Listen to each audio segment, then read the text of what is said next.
rekamannya dulu.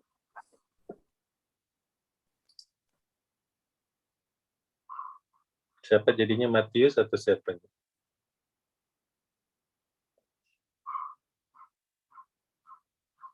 Atau langsung saja ya? Baik, oke, selamat malam teman-teman sekalian. Sekali lagi minta maaf untuk ketidaknyamanan ini.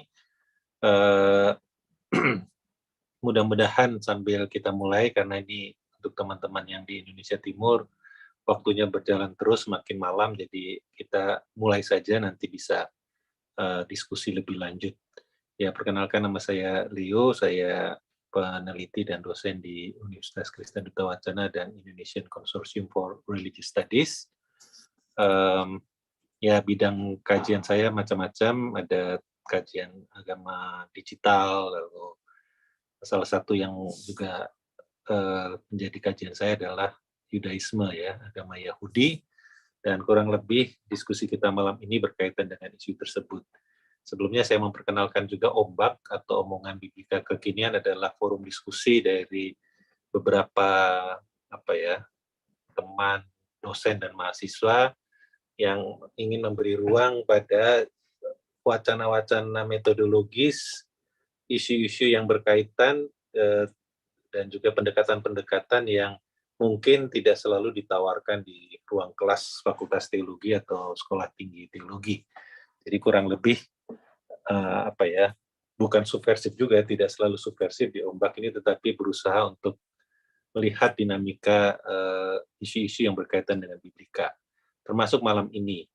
Meskipun malam ini tentunya tidak bisa membahas detail tentang metodologi dan teori-teori hermeneutika, tetapi malam ini kita akan membicarakan, dan khususnya saya akan memfasilitasi isu tentang bagaimana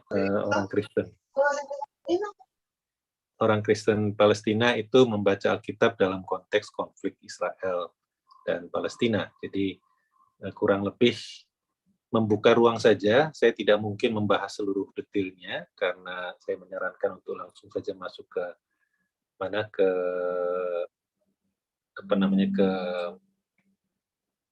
buku-buku yang nanti akan saya sebutkan dalam diskusi ini. Mudah-mudahan kita akan lebih banyak dalam diskusi. Jadi saya punya slide yang agak panjang, tetapi saya kira yang terpenting adalah di diskusinya nanti. Baik, saya share screen dulu.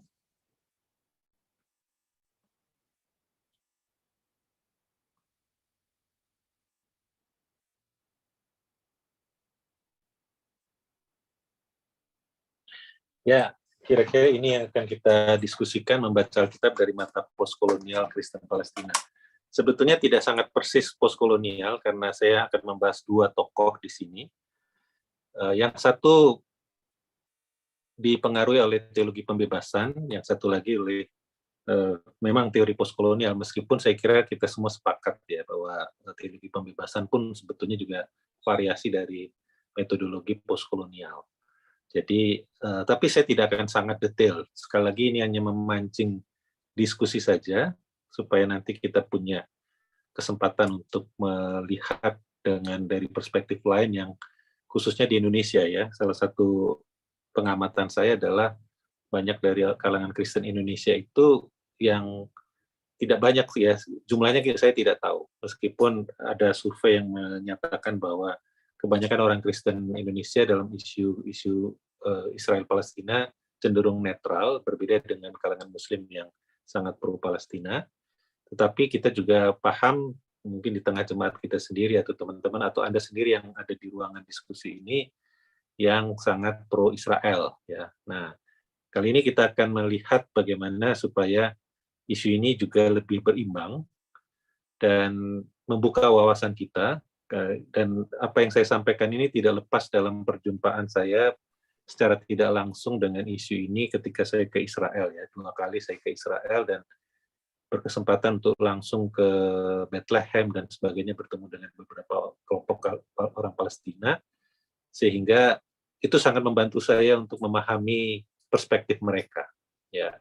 Dan khususnya dari gambar buku yang saya tampilkan di sini dari Pendeta Mitri Raheb ya, saya lupa dia Anglikan ya, kalau tidak salah dia seorang pendeta Anglikan. Itu saya berjumpa di Edinburgh ya tahun 2017, dan lalu saya membeli bukunya ini, dan saya mencoba memahami posisi yang dia ambil, dan sangat sangat penting ya saya kira untuk melihatnya itu dan memahami posisi kita sebagai orang Kristen di Indonesia, khususnya orang Kristen, dan tentu saja peserta diskusi kita ini tidak hanya untuk orang Kristen, untuk memahami dinamika ini dan punya posisi etis yang lebih baik, ya saya kira begitu. Baik,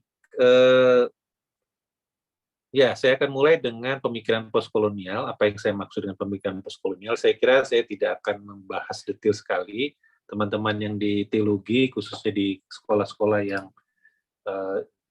modern ya, teologinya teologi progresif modern, atau itu istilah yang tidak enak sebenarnya, tetapi mungkin terpaksa dipakai saja dulu sementara. Itu sudah terbiasa dengan pemikiran ini postkolonial ya. Saya ada sekian banyak dinamika wacana postkolonial, saya mengambil satu saja dari Fidel Fajardo Acosta. Apa sih yang disebut dengan postkolonial? Yaitu gerakan kultural, intelektual, dan politis yang di tahun abad 20 dan abad 21 ini yang ditandai dengan analisa tentang representasi dan pengalaman-pengalaman historis, subjektivitas dari kaum yang mengalami pengalaman kekuasaan kolonial, ya, individu maupun korban maupun bangsa-bangsa yang mengalami kekuasaan kolonial. Itu sangat umum sekali dan sangat luas. Kalau mau lihat lebih jauh, tentu saja melihat ini hanya sedikit saja dari nama-nama yang muncul ya untuk teori postkolonial secara umum. Kita belum langsung masuk ke dalam isu hermeneutik atau isu Alkitab.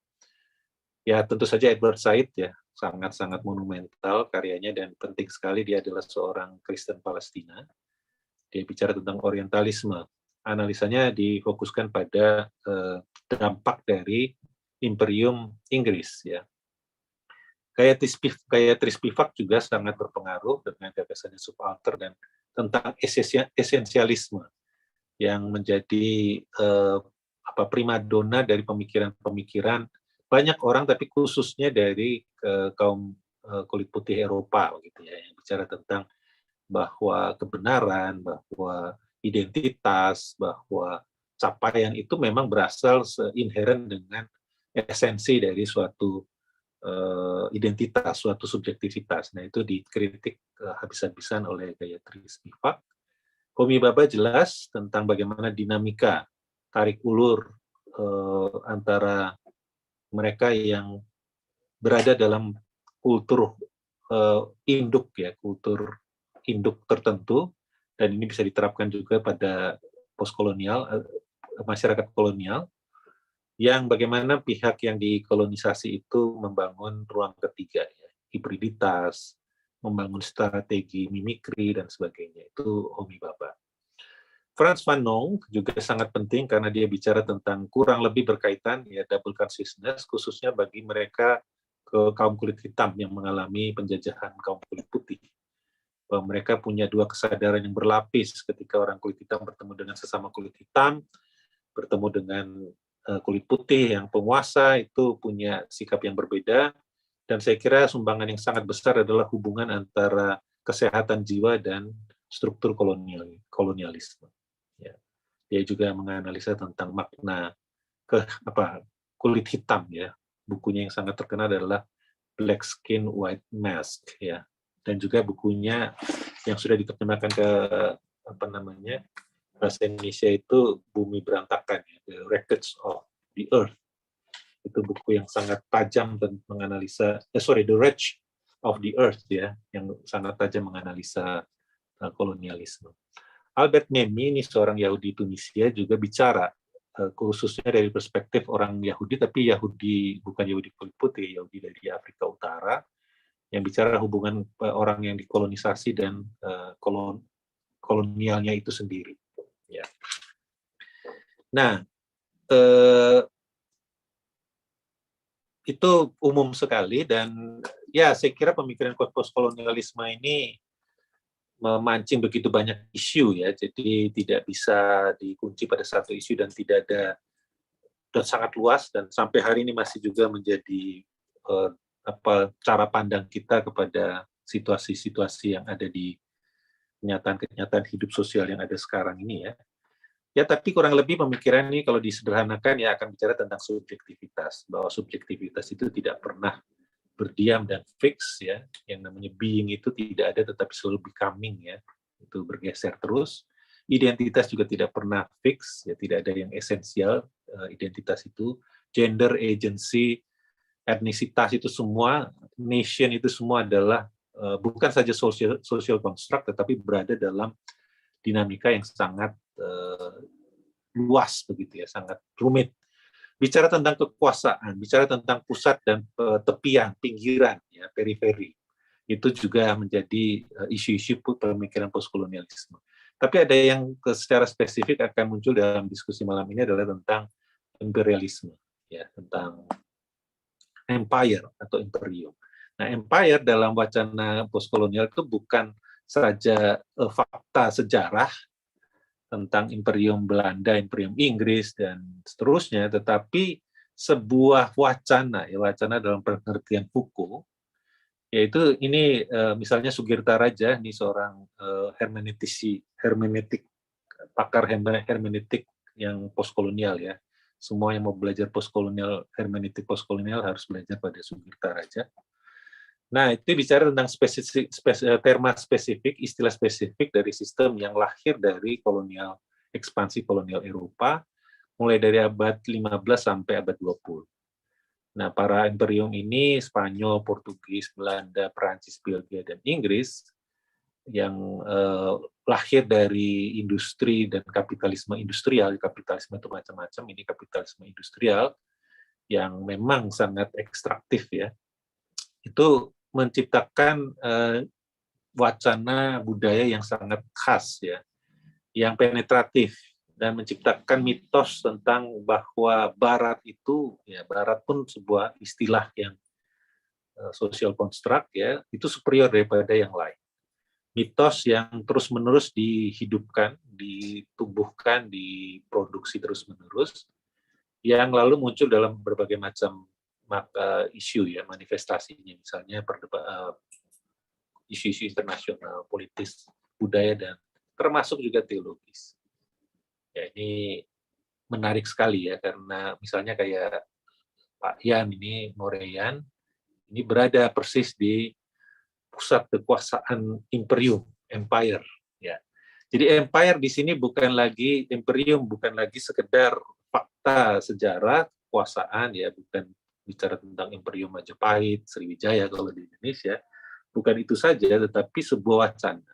Yang bisa saja imperiumnya sudah tidak ada, tetapi pola pikirnya tetap ada, tetap tercermin dalam politik setempat. Ya. Di Indonesia jelas sekali dengan warisan-warisan kolonial, misalnya dalam hukum Hatsai Artikelen yang selalu dipakai untuk membungkam gerakan-gerakan sosial. Itu warisan Belanda, Belandanya sudah tidak ada, tetapi wawasan imperium ini tetap terpelihara. Ya, termasuk juga dalam teologi yang terus-menerus ya secara tidak langsung itu terus-menerus diproduksi oleh sekolah-sekolah teologi manapun sebenarnya ya. Ya, salah satunya ini guyon saja ya teman-teman sekalian. Salah satunya keinginan untuk sekolah di luar negeri itu sebetulnya tidak lepas dari dinamika imperium ini ya dalam wacana postkolonial. Nah, lalu apa maksudnya kalau kita bicara membaca Alkitab secara postkolonial, yaitu reaksi terhadap hegemoni. Itu sederhananya seperti itu. Ya, bahwa pengalaman kita yang khas itu ternyata tidak punya tempat. Nah, ini penjelasannya. Nah, lebih jelasnya lagi, sekali lagi saya mengutip Sugirta Raja dari bukunya The Postcolonial Bible. Apa sih membaca secara postkolonial itu? Yaitu bahwa pembacaan dari kolonial itu bisa disederhanakan melalui teori-teori yang tadi sudah ditegaskan menekankan superioritas budaya Barat. Dan dalam kaitan dengan teologi, Barat adalah manifestasi dari puncak capaian teologis. Kekristenan sebagai kekristenan Barat adalah bagian dari wacana ini bahwa itu adalah kekristenan yang terbaik. Ya, kira-kira begitu. Dan sangat terikat pada Western, bukan terikat, berkisar pada bukan saja Baratnya, tetapi laki-laki Barat, laki-laki kulit putih. sebagai subjek. Sementara yang lain-lainnya itu orang-orang lokal gitu, kaum kafir lah dalam tanda petik, perempuan, kulit hitam, penduduk asli, dan sanglian yang lain itu perlu dikendalikan dari sisi wacana juga. Gitu ya. Cara mereka membaca harus dikendalikan. It is based on desire for power or domination. Jadi itu landasan terpenting dari kolonialisme itu adalah keinginan pada kekuasaan dan dominasi. Tujuan dari kolonialisme ini adalah untuk memperkuat atau menegaskan praktek-praktek pembacaan kitab suci maupun pembacaan apapun ya itu dari perspektif lokal. Ya. Dan mengatakan bahwa kaum lokal ini dipandang secara negatif dan juga mengupayakan strategi-strategi tafsir yang dalam tulisan-tulisan tafsir dan wacana hermeneutik yang melegitimasi kendali-kendali imperial ini. Menegaskan tentang kelaki-lakian, menegaskan tentang bahwa ya yang barat itu yang paling kuat, yang paling benar begitu ya.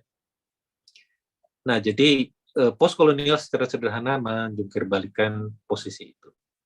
Apakah berhasil? Saya tidak tahu. Ini saya menyerahkan kepada Anda sekalian. Ya, apakah betul-betul berhasil? Karena toh wacana postkolonial ini pun diproduksi di bangku-bangku mimbar-mimbar kuliah di Barat ya, Sugit Karajani di Inggris, di Manchester dan sebagainya. Jadi memang tantangannya itu luas sekali ya, dinamikanya sangat luas ya. Ini beberapa buku saja yang berkaitan dengan pembacaan Alkitab. Saya tidak pakar di sini, ini Pak Ian ke Lampung jauh lebih paham daripada saya. Nah sekarang kita masuk, apa sih maknanya membaca Alkitab sebagai orang Kristen Palestina? Edward Said saya kutip meskipun dia bukan pakar Alkitab, ya, tetapi saya kira menjadi bingkai yang penting sekali sebagai bentuk perlawanan pembacaan karena orientalisme itu merasuk sampai kepada ini ya, membaca kitab suci ya. Jadi intinya dia mengkritik Israel. Ini saya menganggap teman-teman sudah paham ya dinamika Israel Palestina sehingga saya skip banyak hal. Jadi nanti tolong kalau memang kurang jelas kita bisa mempertajamnya di dalam diskusi. Ya kira-kira Edward Said mengkritik keras ya imperium ya. Imperium itu tadi bukan melulu soal fakta sejarah tentang kekuasaan sebuah negara, tetapi sebuah wacana ya. Bahwa di dalam relasi Israel-Palestina itu persoalan mendasar bagi hampir semua pemikir Kristen Palestina dan orang Palestina pada umumnya adalah Israel itu berada dalam bingkai Zionisme dan Zionisme adalah manifestasi dari imperialisme. Ya. Itu begitu. Ya, nanti kita bisa diskusikan lebih jauh. Oke, nah menurut Edward Said, Zionisme adalah bentuk orientalisme dan Kristen fundamentalis Amerika bukan saja orientalis, tapi membawa agenda sosial Darwinisme. Jadi maksudnya sosial Darwinisme itu adalah puncak itu selalu di Barat. Orang berziarah mencapai kemakmuran, mencapai apapun itu mengikuti jalan yang ditentukan oleh Barat. Kira-kira begitu, sederhananya seperti itu. Ya. Nah, dua tokoh yang akan saya singgung dalam diskusi malam ini adalah Pendeta Mitri Raheb dan Pendeta Naim Stephen Atik. Ya, kebetulan yang Naim Stephen Atik itu bukunya sudah diterjemahkan ke dalam bahasa Indonesia oleh BPK. Judulnya Semata-mata Keadilan. Saya sangat menyarankan untuk membacanya. Ya, kurang lebih bagi Mitri Raheb, Zionisme adalah teologi imperialisme. Dan Yesus sebagai orang Palestina berseru, di manakah Tuhan, di manakah engkau? Eli Eli lama sabachthani.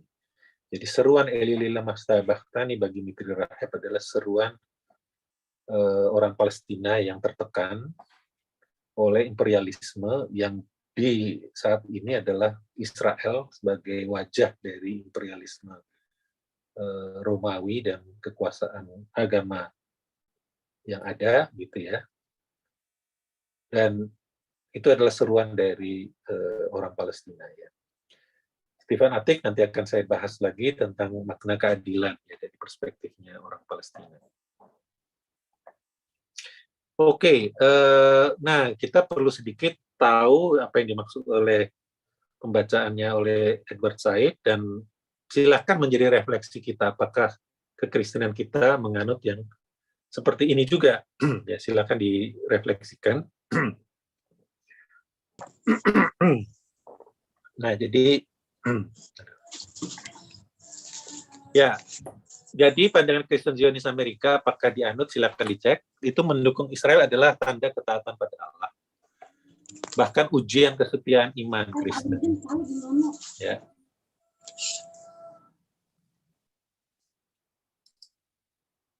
Oke, ya. Nah, kemudian juga itu Israel itu perlu hadir dalam rangka membendung terorisme Islam. Itu menurut Jerry Falwell, ya, seorang pendeta yang sangat berpengaruh, kelompok paling kanan di kekristenan Amerika atau landscape kekristenan di Amerika. Dan karena itu berdamai dengan Palestina atau dengan dunia Arab adalah dosa, karena berarti menentang firman Tuhan. Ya. Coba kita lihat apakah pandangan kita seperti itu, karena ini yang jelas-jelas diametrik bertentangan dengan dengan pandangan Kristen Palestina. Ya. Ya, ini sekali lagi saya mengutip dari Edward Said dari bukunya Peace and Its Discontent. Ya, kurang lebih dia mengatakan bahwa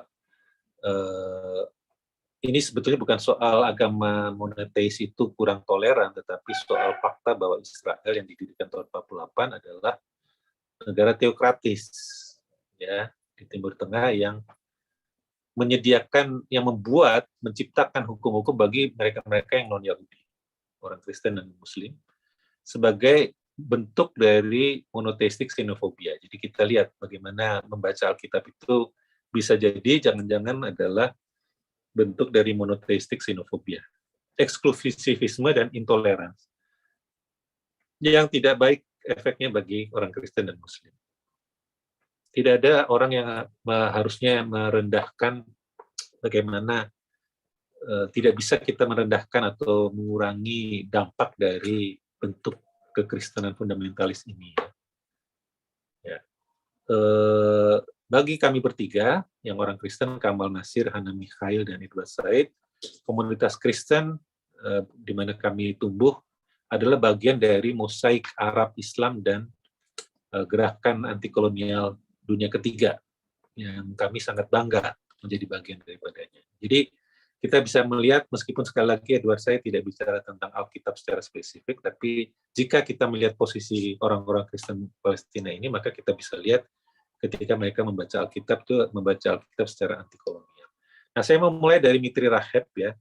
Saya tidak akan membahas seluruh kata-katanya dia di sini, tapi saya hanya ingin menegaskan bahwa apa yang dia dari bukunya, ya, Faith in the Face of the Empire, yang tadi halaman depan saya tunjukkan covernya, dia pokoknya intinya dia mau mengatakan bahwa dia tidak bisa lagi baca secara tradisional, ya, secara saintifik tidak bisa.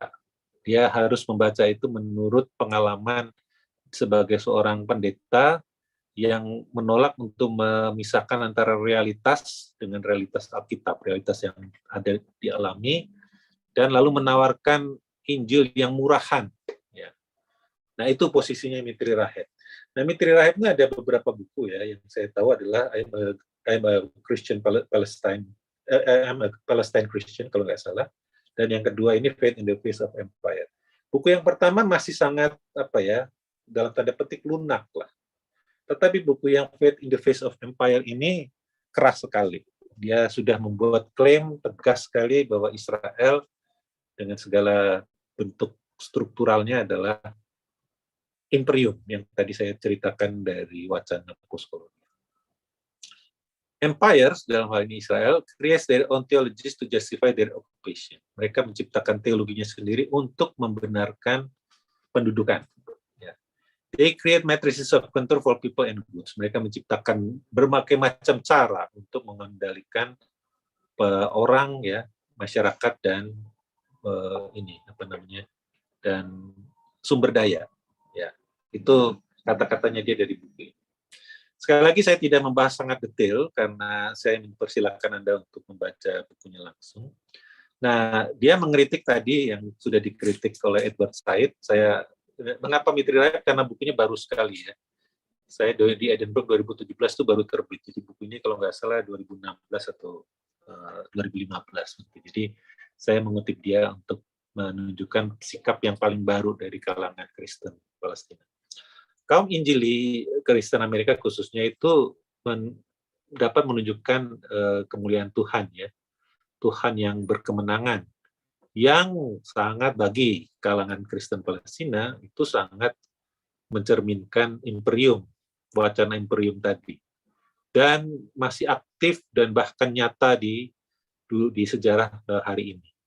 Inilah teologi Israel, khususnya yang sangat berbahaya karena bukan sekedar teologi tetapi juga bisnis yang bisnis yang hidup, ya, bisnis yang berkembang pesat para pimpinan kaum Injili, yang kebanyakan dari mereka mendapatkan mencapai reputasinya melalui mengembangkan wacana kemuliaan Tuhan ini. Ya, jadi ini salah satu contoh pernyataan kerasnya dia. Nah, yang lebih keras lagi, dia mengatakan hermeneutik adalah kajian tentang praktek dan teori menafsir. Menafsir sebuah cerita adalah seni yang membutuhkan kreativitas dan imajinasi. Dia juga adalah ilmu, ya, disiplin. Tetapi dia bukanlah disiplin ilmu yang lugu. Bahkan seringkali dekat dengan, menurut dia itu bisa jadi bahkan dekat dengan wacana imperium. Imperium ingin mengontrol cerita, maknanya, produksinya, dan penyebarannya, jualannya, kira-kira gitu, ya. Dan itu dilakukan secara sadar, bahkan dan seringkali bahkan lebih bahaya lagi tidak sadar. Nah, ini mari kita lihat. Nah, karena itu dari pengalaman hidupnya Mintri Rahab, hermeneutika adalah elemen paling berbahaya dan paling represif dalam konflik Israel-Palestina. Bagaimana melihatnya? Yaitu mobilisasi besar-besaran untuk kelompok pro-Israel, gitu, ya. Termasuk di Indonesia. Di Indonesia ada kelompok yang sangat mendukung Israel all out, ya. Pokoknya dalam segala hal mereka adalah bangsa pilihan Tuhan harga mati. Ini penelitian saya mewawancarain seorang tokoh, dia bilang, ya itu kan sudah harga mati, sudah ada di Alkitab, ya. Jadi fix maknanya itu sudah di ini, dan tapi itu pun saya membagi lagi, ada yang memang mengatakan begitu, tapi sudah mereka tidak punya agenda politis. Nah, yang sekarang terjadi adalah memang ada sebagian orang Indonesia yang punya agenda politis yang 100% memobilisasi wacana ini dan mendukung habis-habisan Israel. Nah, bagi Mintri Rahab itulah yang dimaksud dengan betapa berbahayanya hermeneutika.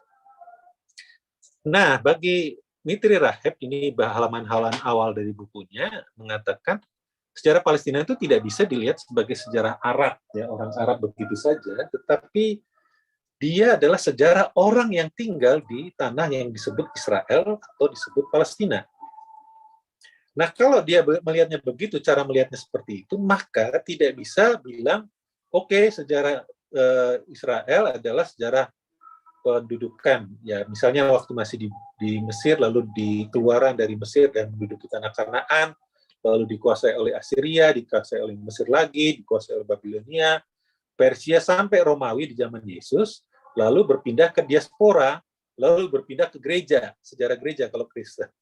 Ya, lalu sejarah gereja dimulai dari Barat. Bagi Mintri Rahab tidak begitu cara membacanya. Itu harus dibaca bagi orang yang tinggal di tanah itu, siapapun dia. Nah, itu sebabnya penting sekali wacana postkolonial, karena identitas itu cair. Tidak bisa bilang Israel dan Yahudi itu sesuatu yang terikat secara ketat dan selesai. Sudah tidak bisa diganggu-gugat. Dia menunjukkan banyak sekali ayat Alkitab yang membuat itu identitas Israel dan tanah itu selalu dinamis, tidak bisa fix, gitu, ya. Nah, kalau dia membacanya secara begitu, orang itu kan, maka itu harus diteruskan.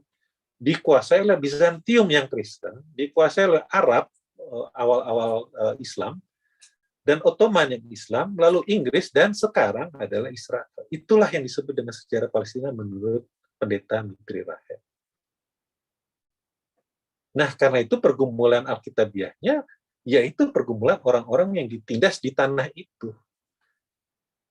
Ya, identitasnya lalu identitas yang bermutasi terus-menerus, dan lalu orang Palestina menjadi paradigma dari orang yang dijajah di tanah tersebut. Bisa jadi dia orang Yahudi, bisa jadi dia orang Arab, bisa jadi Arab Utara, bisa jadi orang Turki dan sebagainya. Karena tanah itu kan tanah yang terus-menerus menjadi pergolakan dan menjadi jalur dari, kalau Mesir mau mengalahkan Mesopotamia ya lewat Israel, Syria mau mengalahkan Mesir ya juga lewat Israel. Sehingga sangat dinamis demografi. Makna Yahudi tidak bisa dikunci pada satu makna saja. Jadi makna pilihan atas bangsa Israel dan bahkan tanah Israel itu sangat dinamis, tidak unik dan tidak bisa dikunci pada satu makna saja. Contohnya Amos 9 ayat 7. Nanti silakan dibaca. Bukankah aku bukan saja kamu jangan bangga ya menjadi bangsa yang dikeluarkan dari Mesir oleh tangan Tuhan yang kuat. Aku juga mengeluarkan bangsa Mesir dari Sitim. Aku juga membawa bangsa Filistin dari Kaftor. Jadi jangan kegeeran ya bahwa kamu adalah bangsa yang utama. Nah, kira-kira begitu. Oke. Nah, ini menjadi tantangan hebat karena kompetisi soal tanah ini diperkuat oleh arkeologi. Nah, ini yang menjadi kritik lain. Ini tidak langsung kepada hermeneutika, tetapi secara kritik secara umum ya, karena di Israel itu kan arkeologi adalah hobi. Menjadi hobi masyarakat umum. Jadi arkeolog di Israel itu terbagi dalam banyak lapis. Ada arkeolog yang akademis, ada juga arkeolog yang amatiran. Karena apa ya, ketika Israel berdiri, lalu semua bacaan di Alkitab menjadi begitu nyata. Itu sudah muncul sejak misionaris ke negeri ini pada abad 18 dan 19. Ya, banyak sekali misionaris Protestan dari Inggris dan dari Amerika Serikat yang datang ke Palestina waktu itu di bawah pemerintahannya Ottoman, Turki. Itu lalu kelihatan begitu hidupnya membaca Alkitab. Abraham pergi ke mana ya, duduk di pohon terbantin. Wah, ini dia pohon terbantinnya. Pergi ke Hebron, di makam Makpelah di Hebron. Wah, ini kota Hebron. Itu kayak begitu nyata. Dulu membaca Alkitab itu abstrak sekali karena semua terasa jauh. Yerusalem jauh, Bethlehem jauh. Tapi sekarang lalu menjadi begitu hidup. Nah, lalu arkeologi itu menjadi salah satu tool untuk menjustifikasi bacaan kita pada Alkitab. Nah, ini dikritik habis-habisan oleh khususnya Nadia Abu El-Hajj, orang keturunan orang Palestina, dibesarkan secara Kristen meskipun dia ayahnya Palestina Muslim. Juga dua orang, ini hanya dua contoh saja, banyak sekali orang Yahudi yang juga mengkritik ya, misalnya Shlomo San dan Nachman ben Yehuda yang membongkar mitos Masada. Masada itu nanti saya tunjukkan kalau ada yang bertanya ya. Saya percepat dulu saja karena masih banyak slide-nya. Baik, jadi intinya kalau disederhanakan, Mitri Rahab mengatakan bahwa ya kalau sejarah itu selalu melihat ke belakang, itu adalah sejarah yang sangat mudah dimanipulasi. Padahal bagi seorang Kristen, bukankah kita membicarakan tentang Allah yang bangkit? Nah, kita kan baru saja Paskah. Allah yang bangkit yang menurut Markus 16 ayat 7 berada di depan kita, bukannya di belakang kita. Ya, the Bible, Alkitab is not a book of history but a single, though lengthy, story. Jadi Alkitab itu tidak bisa dilihat sebagai buku sejarah dan karena itu lalu bisa dikunci dengan pembuktian-pembuktian arkeologis misalnya. Ini contoh saja ya. Arkeologi sendiri ilmunya sangat dinamis ya. Ada perdebatan. Nanti kalau ada pertanyaan ke situ akan saya jelaskan lebih jauh. Apa maksudnya arkeologi itu yang dibaca dalam bingkai Alkitab. Dia tidak, jadi Alkitab adalah kisah ya, itu adalah kisah. Nah, kalau kisah itu sangat dinamis karena isinya adalah imajinasi manusia. Nah, inilah ruang bagi kita untuk memperbaiki pembacaan kita terhadap Alkitab. Dia tidak tertarik pada apa yang terjadi dulu, tetapi apa maknanya. Nah, disinilah bagaimana orang-orang Kristen Palestina tetap bisa membaca Alkitab dengan cara mereka. Ya, ada mitos juga yang salah satu faktor yang ditegaskan oleh Mitri Rahab adalah memang ada mitos bahwa Kristen dan Yahudi itu berkaitan erat. Dan ini mematikan karena Kristen yang dimaksud adalah Kristen Eropa, Kristen Barat, Kristen Eropa kulit putih begitu ya, Amerika. Begitu.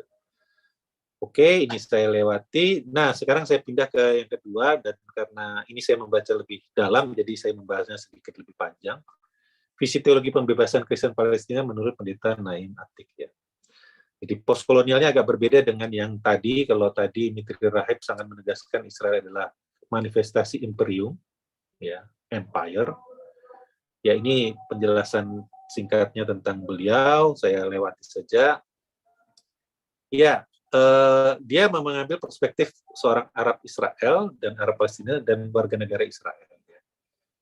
Nah, bagi dia kebijakan formal pemerintah Israel dan tekanan sosial informal dari masyarakat Yahudi itu sangat berat, dan saya menyaksikan sendiri dalam perjalanan saya 2 kali, karena kebetulan yang pertama itu saya ke Haifa ya, itu ditemani oleh seorang teman yang orang Palestina, saya ditunjukkan lah ke pasarnya orang Arab, terus ke Akko, kota Akko itu di sebelah utara Haifa itu sebagian besar orang Arab. Betapa sulitnya orang Arab hanya untuk menikmati pantai gitu ya. Orang yang dari tepi barat mau menikmati pantai, karena Haifa adalah kota yang paling toleran di seluruh Israel. Ya. Di situ orang Arab dan Yahudi itu berhubungan dengan baik dibanding di daerah-daerah lain di Israel. Tapi toh tetap harus mengalami tantangan yang hebat. Hanya untuk menonton orang-orang Arab di tengah Israel Palestina itu mau ke pantai saja itu pakai izin. Dia tunjukkan betapa sukarnya hanya untuk menikmati pantai.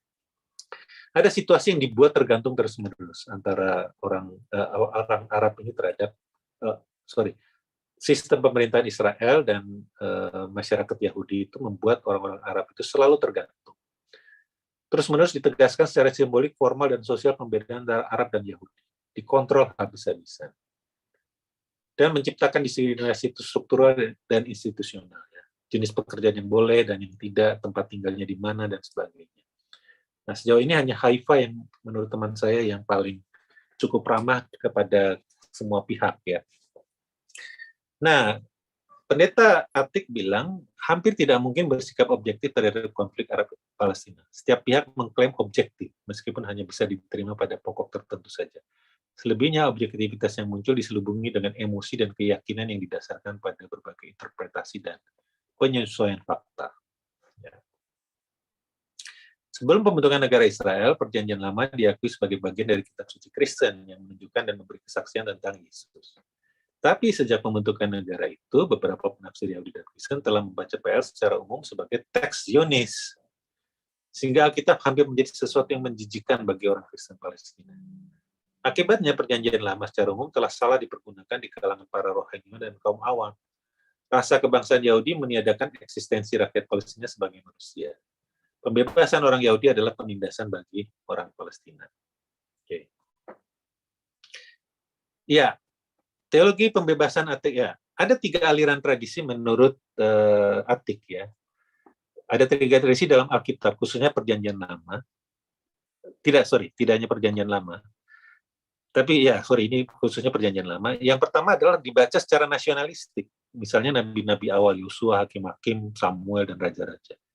Dan di situ perang adalah sebagai tujuan pembentukan bangsa Israel. Jadi kalau kita baca itu, bangsa Israel itu hampir bisa jadi bangsa Israel ya, karena dia harus bertempur dengan orang Filistin, orang Kanaan, orang Gibeon, dan orang-orang Het dan sebagainya. Allah dipahami sebagai Allah yang bertindak sama dengan bertindak dengan tangan yang kuat sama di masa lalu. Jadi dan di masa kini ya. Misalnya keluaran pendudukan tanah Kanaan dan sebagainya. Kalau kita membaca secara nasionalistik, Allah yang bertindak membebaskan bangsa Israel itu ya juga sampai hari ini juga membebaskan kita. Nah, itu dibaca secara demikian.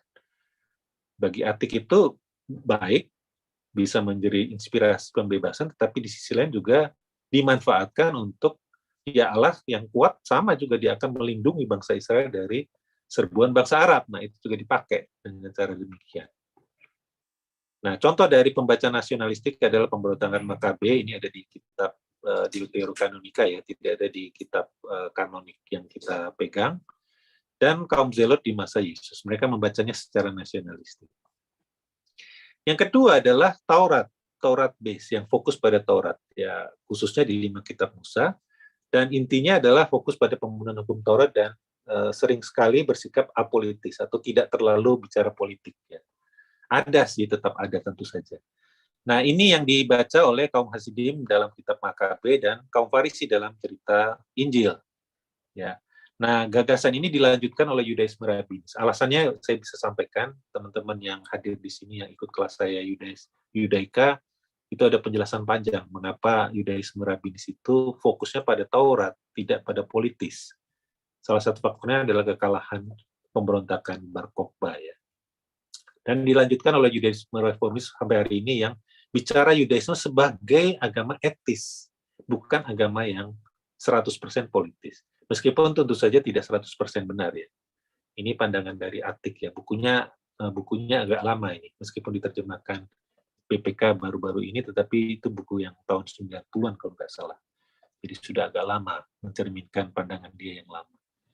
Nah, karena itu bagi orang yang fokusnya pada Taurat itu, penebusan sepenuhnya di tangan Tuhan tanpa campur tangan. Sorry, ini salah tulis ya. Tanpa campur tangan manusia maksudnya, bukan ilahi. Dan Allah adalah Allah yang legalistik. Ya. Menurut kurang lebih ini model saja, jadi secara umum. Tentu saja kita bisa lihat dinamika yang lebih dalam. Lalu ada jenis bacaan di dalam Alkitab, khususnya perjanjian seluruh Alkitab sih, yang profetik. Nah, di sini khususnya muncul di Nabi Yesaya, khususnya di Yoteru dan Trito Yesaya, Yeremia, Yehezkiel, dan 12 nabi kecil, khususnya Yunus. Berbicara Allah yang universal dan inklusif. Meskipun ada gagasan nasionalistik dan eksklusif, tapi pada akhirnya gambaran ilahinya adalah Allah yang tidak saja fokus pada satu bangsa, tidak saja kepada bangsa Israel, tapi semua bangsa di dunia. Nah, ini juga memberi ruang pada apokaliptisisme yang memahami sejarah itu adalah sejarah yang total.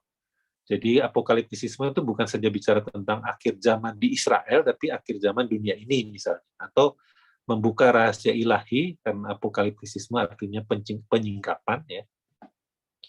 Itu bukan hanya untuk bangsa Israel, tapi dalam kaitan dengan percaturan dunia juga. Ya. Nah, siapa saja tokoh-tokoh yang berkaitan dengan ini adalah ya para nabi dan Yesus. Yesus menurut Atik alirannya profetik. Karena itu disitulah ruang untuk memberi bicara. Nah, beberapa catatan penting saja, ini tidak sistematis ya, saya bicaranya lepas-lepas gitu, hanya untuk membangkitkan minat saja buat kita semua. Jadi bagi dia terminologi Israel-Palestina mengekspresikan penerimaan dan harapan. Yaitu pertama, dia menerima keberadaan negara Israel di bagian barat, ya, yaitu sebelum 67, tapi saya juga membangun harapan untuk negara Palestina di wilayah timur, di tepi barat, dan di Gaza. Ya. Nah, dia bicara juga bahwa gereja-gereja di Israel Palestina itu cenderung apatis dan pasrah. Nah, karena itu membutuhkan teologi pembebasan versi Kristen Palestina. Bagaimana sih kita harus memahami Allah dalam konteks konflik? Apakah Allah hanya berpihak pada orang Yahudi saja, atau Allah adalah Allah perdamaian dan keadilan? Nah, tadi ada pembacaan secara profetik yang bicara tentang Allah yang universal, ya, dia bicara tentang keadilan bukan hanya untuk satu bangsa, gitu ya. Nah, karena itu harus menyuarakan kebenaran dari Allah yang kita kenal, yang hakikat dan karakternya tidak berubah, terus-menerus dinamis, tapi bukan plin-plan dan macam-macam yang merespon tanpa dikekang oleh waktu, tempat, atau berbagai keadaan. Ini saya kutip dari bukunya ya, silakan nanti melihat di bukunya sendiri. Bagi orang Kristen Palestina, ukurannya adalah Yesus Kristus. Ya. Dan kita tahu Yesus bicara tidak fokus pada nasionalisme. Di Yohanes kan jelas ya, memang Allah keselamatan berasal dari bangsa Yahudi, tetapi pada waktunya nanti orang akan menyembah Tuhan dalam roh dan kebenaran, bukan di gunung ini dan di gunung itu. Nah, itu menurut Atik adalah pesan profetiknya.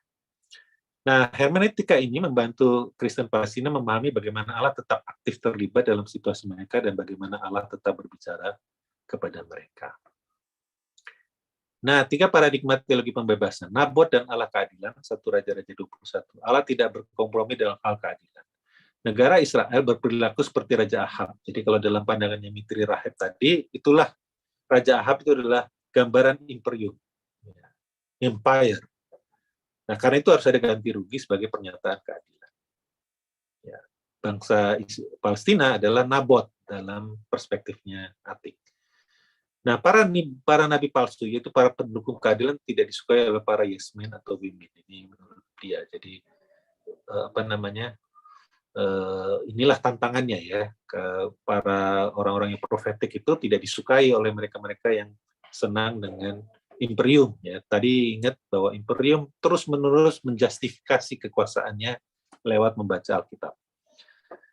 Dan Mazmur 42 dan 43 adalah seruan seorang pengungsi ya. Allah mendengar seruan orang tertindas. Jadi pengharapan pasti ada meskipun tidak kasat mata. Nah, terakhir saya akan menutup sebelum kita diskusi. Saya mengutip dari Ulangan 16 ayat 20 di mana dibaca oleh Atik secara itu menurut metodologinya pembacaan tafsir Yahudi ya. Kalau dalam tafsir Yahudi itu setiap kata itu maknanya penting sekali. Jadi sedek-sedek teardrop, lemaan tihye ya. Aduh, saya sudah lama nggak membaca bahasa Ibrani jadi belepotan. Ya itu aja. Nah, tapi yang penting ini deh, ini saja. Jadi diterjemahkan oleh LAI semata-mata keadilan. Itulah yang harus kau kejar supaya engkau hidup dan memiliki negeri yang diberikan kepadamu oleh Tuhan Allah. Nah, yang penting adalah sedek-sedek ini dianggap penting, sementara dalam terjemahan itu kan pengulangan dianggap sebagai penekanan. Mengapa lalu diterjemahkan semata-mata keadilan?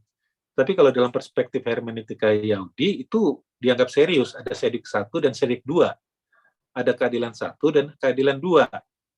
Ya, jadi harafiahnya adalah keadilan-keadilan itulah yang harus kau kejar. Keadilan 1 itu sudah dipenuhi karena negara Israel terbentuk sebagai dalam tanda petik ganti rugi penderitaan bangsa Yahudi sekian lama, khususnya juga di kalangan Eropa Kristen ya, orang Yahudi itu kan paling menderita di bawah pemerintahan Kristen, bukan di bawah pemerintahan Islam. Ya, itu puncaknya pada Holocaust, pembantaian orang Yahudi yang sekian juta. Angkanya diperdebatkan terus, tetapi jelas jutaan ya. Dan lalu muncul negara Israel. Itu sudah ada keadilan bagi bangsa Yahudi.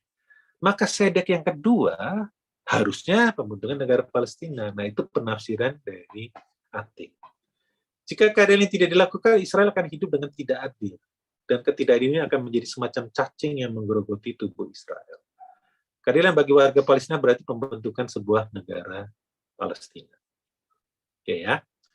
Jadi itu. Nah, sekarang saya tutup dengan posisi saya sendiri yang penting sekali untuk selalu melihat dua perspektif, dua sisi. Ya, ini materi ya salah satu yang saya singgung juga di kelas Yudaika. Kalau kita baca tentang Palestina harus dari dua pandangan dua pihak ya. Ya, misalnya dari bukunya Dan Concherbok dan Daud El-Alami. Itu bukunya depan belakang. Anda bisa baca dari belakang itu perspektifnya, saya lupa Yahudi dulu atau Palestina, lalu depannya salah satu pihak begitu ya. Atau buku ini Palestina dan Israelis itu dia selalu dalam satu peristiwa sejarah dibaca dalam dua perspektif ya. Sekali lagi Mitri Rahim mengatakan Alkitab adalah story. Nah, penting ada story-nya versi Yahudi dan story-nya versi Palestina yang belum tentu bersahabat, tapi penting untuk saling mendengarkan. Itu saya kira salah satu cara yang lebih baik. Itu tidak menyelesaikan. Konflik Israel-Palestina itu ada sekitar 24 penyebabnya yang sangat sulit untuk diurai ya. Tapi kita bisa belajar dari kedua belah pihak. Nah, yang terakhir ini tidak berkaitan dengan Israel-Palestina, tidak berkaitan langsung dengan pandangan Kristen Palestina, tetapi saya sangat suka dan berkali-kali saya sampaikan dalam beberapa webinar, yaitu bahwa bagaimana pentingnya membaca secara kreatif ya dan imajinatif sebagai sarannya Mitri Rahim. Contohnya adalah Rabbi Menachem Froman. Dia mendirikan lembaga yang disebut dengan Shorashim. Dia seorang Zionis sejati. Dia seorang rabi, Yahudi, dan Zionis. Dalam pengertian bagi dia, tanah Israel itu tidak bisa dikompromikan. Itu melekat erat dengan orang Yahudi. Oke. Tapi, nah ini dia. Tapi, dia membaca Alkitab secara kreatif. Ini orang Yahudi ya, ini versi Yahudi, bukan versi Palestina lagi. Oke, saya perkenalkan. Jadi Rabbi Menachem Froman ini bersahabat dengan banyak faksi di Palestina, termasuk Hamas. Bahkan kalau tidak salah dia pernah diangkat menjadi menteri PLO untuk urusan Yahudi. Ya. nama lembaga perdamaiannya itu Sorashu. Dia dulunya adalah kelompok, dia Zionis garis keras yang mati-matian membela tanah Israel dan anti Arab, tapi lalu berubah pikirannya.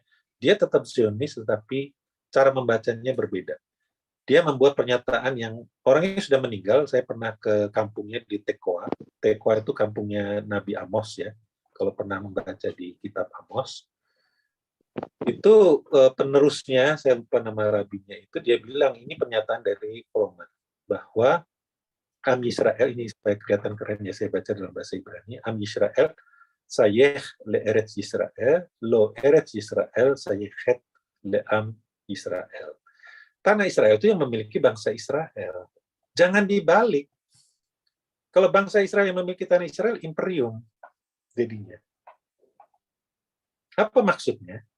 Kok tanah Israel yang memiliki? Ya, karena tanah Israel itu melekat erat dengan bangsa Israel. Tapi tanah Israel yang memiliki bangsa Israel. Artinya apa? Bagi Menahem Froman, bangsa Yahudi itu melekat dengan tanah Israel. Tapi tidak penting siapa yang berkuasa secara administratif, politik, maupun secara militer. Asal bangsa Yahudi tetap diberi ruang untuk mencintai tanah Israel. Karena itu memang melekat. Apa maksudnya? Maksudnya adalah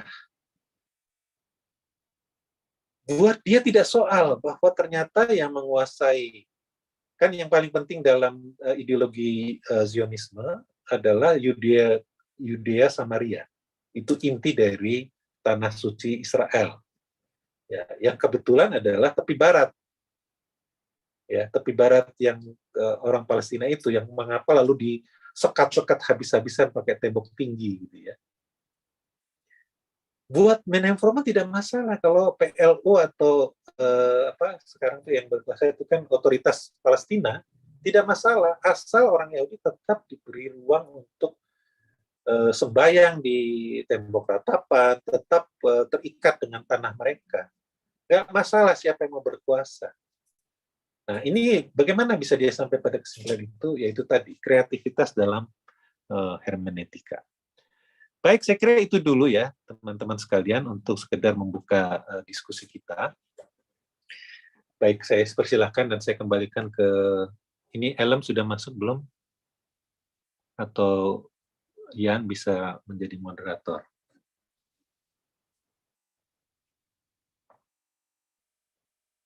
Kelihatannya dari komentar ini. Apakah bisa materinya? Ya, nanti saya sharekan ya. Saya perbaiki dulu ya, materinya rada berantakan karena baru selesai tadi sore. Bukan oke, dari Pak Lazarus ya, menormalkan melaksanakan perilaku. Ya, betul. Diperhatikan wacana sekularisme telah menjalankan. Ya. Saya paling untuk bisa keluar dari bagaimana dia. Sebaiknya jangan menjadikan teori dia sebagai dogma. Ya. Baik, saya kira ini Pak Lazarus untuk ini ya, ini komentar. Terima kasih Pak untuk memperkuat argumen saya. Betul, itu saya sepakat sekali bahwa wacana postkolonial itu teman diskusi, ya. Karena itu pun sebetulnya ada tantangan sendiri dan ada masalahnya sendiri. Khususnya dari pihak, kalau dalam isu Israel Palestina, dari pihak Yahudi sendiri itu ada tantangan terhadap isu postkolonial, pendekatan postkolonial. Baik, silakan. Siapa yang mau ambil alih moderator kalau tidak ada Elon?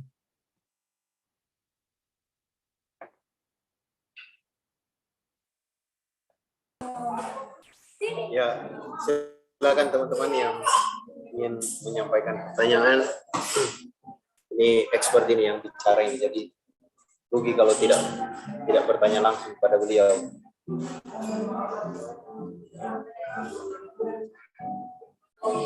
Silakan banyak teman-teman yang hadir ini.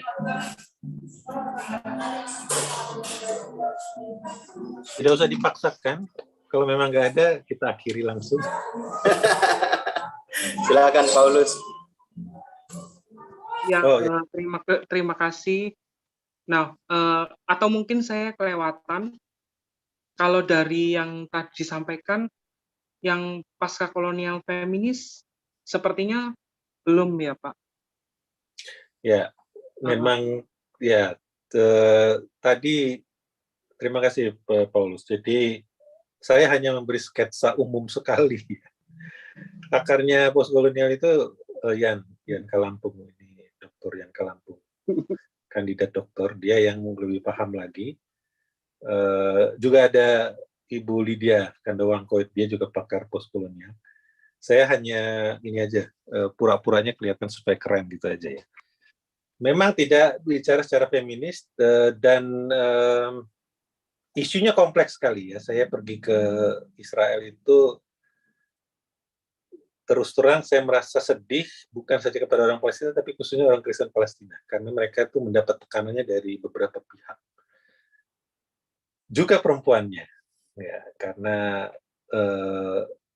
ya salah satu tantangannya kan beberapa masyarakat Palestina itu masih sebagian ya, tidak semua, sekarang sudah banyak perubahan, tetapi masih banyak yang belum ramah terhadap perempuan. Nah, kebetulan waktu itu kami ketemu dengan kelompok perempuan Palestina. Nah, itu sulit sekali mereka situasinya, karena tekanannya bukan saja dari Israel, tapi dari struktur sosial yang ada. Nah, teman saya sendiri, karena dia di Haifa, jadi Haifa itu modern sekali kotanya, dan orang-orang Arab di sana jauh mengecap pendidikan Barat lebih banyak, ya, sehingga beda. Tapi waktu saya pergi ke daerah Bethlehem, nah Bethlehem itu dulu kan Kristen semua, 100%. Sekarang tidak, makin lama Kristen Palestinanya makin sedikit. Nah, lalu kami bertemu dengan kelompok perempuan Palestina. Ya, tantangannya sangat besar. Jadi betul, membaca Alkitab secara postkolonial ini juga sebetulnya termasuk di kalangan orang Palestina sendiri, karena banyak sekali yang dihadapi. Ada satu film yang mungkin Paulus bisa nonton, saya punya sih, dulu zaman kelas-kelas beberapa tahun sebelum pandemi ini, saya ada film yang kelas untuk diminta untuk mereview gitu ya. Filmnya film yang buat orang Yahudi Israel, tapi tentang perempuan Palestina yang memperjuangkan tanah leluhurnya yang dibabat karena demi keamanan Menteri Pertahanan Israel. Menteri Pertahanan fiktif, bukan Menteri Pertahanan beneran. Yang tinggal di sebuah daerah pendudukan bersebelahan dengan ladang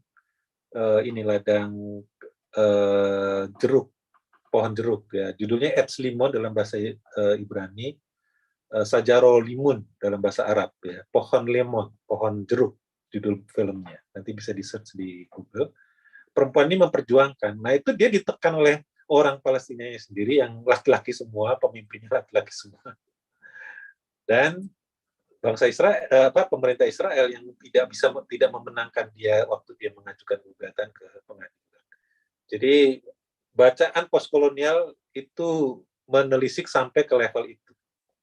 Bukan saja bangsa Palestina secara umum, tetapi ke segmen-segmen sosial yang terpecah-pecah di masyarakat Palestina sendiri. Masyarakat Palestina itu sangat terpecah. Itu salah satu faktor yang menyebabkan mereka hampir selalu kalah. Karena sangat terpecah masyarakat. Begitu. Terima kasih, Pak. Ya, sama-sama. Ya, karena udah disebut oleh Pak Leo tadi, Ibu Lydia, kalau ada dalam grup, ada dalam room ini, kayaknya belum ada ya. Oh ada, Tadi. silakan. Halo semua, selamat malam. Selamat malam. Saya agak tergoncang dibilang Pak Leo ahli postkolonial. Memang toh. Tapi saya nggak mau nanya postkolonial kayaknya ini Pak Leo. Saya mau nanya, saya akan mau bertanya soal sentimen kelas. Jadi biasanya yang memegang narasi-narasi seperti perdamaian ataupun misalnya narasi-narasi soal bagaimana Palestina itu sebenarnya Palestina Kristen itu punya kepentingan yang berbeda mungkin dengan kelompok masyarakat Palestina yang beragama lain. Ya. Tapi apakah ada pengaruh ketika kita mau mengkaitkan mengenai suara-suara para kelompok Palestina yang dimana mereka bukan berasal dari kelas-kelas atas, begitu, bukan dari pemerintah ataupun bukan dari tokoh agama. Apakah di dalam relasi antara Kristen Palestina dan juga relasi antara kelompok masyarakat Palestina secara umum, apakah ada pengaruhnya berkaitan dengan posisionalitas dari kelas sosial kelas bawah ini dalam membuat pergerakan-pergerakan perdamaian khususnya begitu? Ya. Oke, saya mau bertanya yang Terima itu kasih. karena Ya. ini. Terima kasih, kasih. Lydia. Saya tidak punya jawaban. Terus terang saya baru kali ini menyentuh perspektif Palestina ya secara umum. Biasanya saya perspektif imperium ya, untuk membacanya begitu. Tapi memang saya mendeteksi, bukan secara spesifik saya mempelajarinya, tetapi mendeteksi di kalangan Palestina itu sendiri memang ada lapis-lapisnya ya. Jadi orang Palestina diaspora itu biasanya dalam tanda petik lebih tinggi kelasnya dalam tanda petik. Ya. Sekali lagi ini observasi yang jangan dianggap kebenaran. Tetapi terasa ya bahwa Anda, jadi itu sebetulnya salah satu kritik juga kan kepada Edward Said ya, kamu asik aja di Amerika gitu. Ya, tapi di sisi lain banyak sekali pemikir orang-orang Palestina itu yang pergi ke Amerika itu kan sebagian memang produk misionaris ya, mereka sekolah di sekolah misionaris, sekolah Kristen gitu ya, meskipun mungkin agamanya bukan Kristen. Dan itu membentuk citra yang berbeda. Imajinasi sosial mereka tuh jauh lebih advance lah dalam tanda petik ya. Semua yang saya katakan ini harus dilihat sebagai dinamis ya. Yang disebut advance dan yang tidak itu dinamis. Nah, mereka lalu hidup dan dibesarkan oleh ruang-ruang akademis imperium ya, di Amerika, di Inggris dan seterusnya. Nah, itu salah satu mengapa isu postkolonial itu sebenarnya isu yang belum selesai. Ya, kita harus terus-menerus melihat dinamikanya dan mengapa muncul orang kayak Albert Memmi yang tadi saya sebut. Dia melihatnya itu tidak sebagai sesuatu yang ketat. Colonizer itu yang paling hebat, orang yang dicolonize itu selalu tertindas, itu selalu berada dalam dinamika yang tarik ulur yang sangat-sangat dinamis. Ya. Kita lihat tadi saya sudah sebutkan, para teoritisi postkolonial itu produk Barat. Ya. Wesley Arya Raja, terus Sugirta Raja. Saya ingat karena saya ketemu Wesley Arya Raja di Drew ya. Dia nggak kembali ke Sri Lanka. Dia punya rumah di... Tapi sorry, saya nggak boleh ke personnya. Tapi maksudnya dinamikanya sejauh itu, bahwa orang seringkali memang pihak di dunia barat itu teori kritis dibangun, tetapi juga menciptakan rasa nyaman. Nah, ini menciptakan kelas, menciptakan kesenjangan, dan mengapa lalu muncul kelompok yang seperti Hamas. Itu salah satunya juga kritik kepada itu. Ya. Mereka adalah orang-orang yang native, yang harus menderita setiap hari. Kan itu sangat sistematik ya, diskriminasinya itu sistematik sekali. Anda hanya mau pergi ke kampung tetangga saja harus lewati beberapa checkpoint gitu ya. Itu saya menyaksikan sendiri. Lalu Bethlehem yang kita puja-puja sebagai kelahiran tempat Yesus Kristus itu ditembokin gitu ya. Dan dibuat kontras dengan pemukiman yang kita kan selalu bicara kalau Natal kan Bethlehem Efrata ya. Itu ada pemukiman Yahudi Efrat. Karena Efrata itu sebetulnya dengan Bethlehem dulu mungkin satu. Kita nggak pernah benar-benar tahu ya. Nah, Efrat ini itu dibuat untuk memenuhi nubuatan, atau bukan nubuatan sih, pernyataan di kitab Maleakhi. Betul ya? Maleakhi ya? Bukan Maleakhi, sorry. Tentang Bethlehem Efrata itu kitab apa? Kok saya jadi lupa?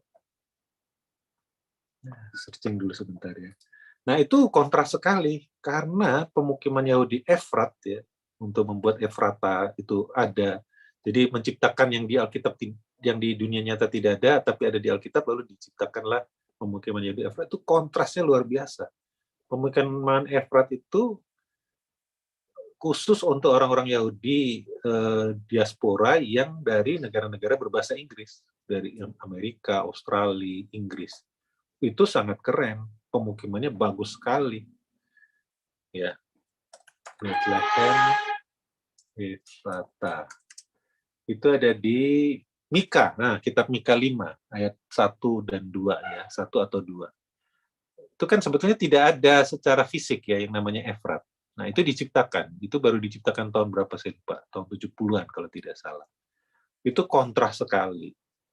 Nah, mereka ini jadi kontras betul dia antara orang Palestina yang di tanah Palestina dan yang di luar negeri. Itu yang belum terselesaikan persoalan itu. Saya tambahkan sedikit, di Israel masyarakatnya stratifikasinya kuat sekali. Ya, jadi bagi teman-teman yang sangat senang memuja Israel, ya perlu tahu bahwa masyarakat di sana sangat stratifikasi. Kita disambut dengan baik karena kita turis atau akademisi. Saya ke sana 2 kali itu kan dalam rangka akademisi.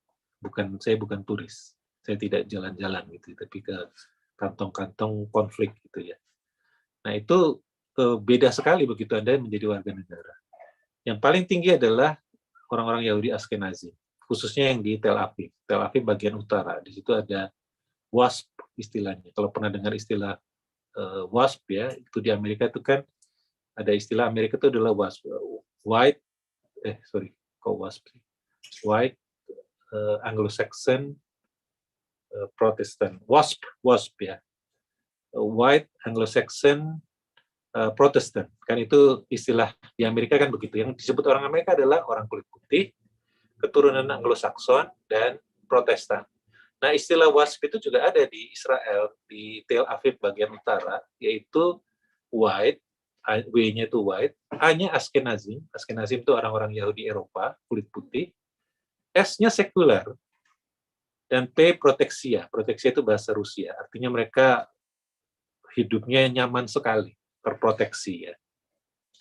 Itu yang paling tinggi strata sosial. Nomor 2 adalah Yahudi Mizrahim, yang dari negara-negara Arab atau negara-negara Islam, dari Iran, dari Tunisia, Maroko dan sebagainya. Itu kelas 2. Ya, yang paling rendah di antara Yahudi itu adalah Yahudi Kurdi. Sehingga di tahun 90-an itu ketika seorang dari Kurdi, dari komunitas Yahudi Kurdi menjadi jenderal, brigjen, itu bangganya luar biasa komunitas Yahudi. Karena untuk pertama kalinya komunitas Yahudi Kurdi itu punya tokoh yang besar. Nah, itu stratanya luar biasa. Nah, paling rendah adalah di kalangan Yahudi kulit hitam, Falasya khususnya yang dari Ethiopia. Itu paling rendah. Jadi dia bisa bayangkan orang Palestina di level keberapa begitu. Ya, kecuali yang di Haifa. Di Haifa itu kurang lebih relasinya baik. Begitu gambaran. Terima kasih.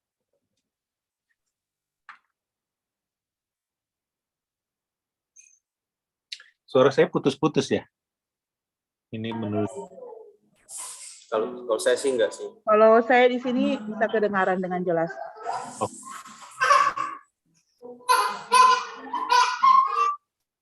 Ya, silakan yang lain.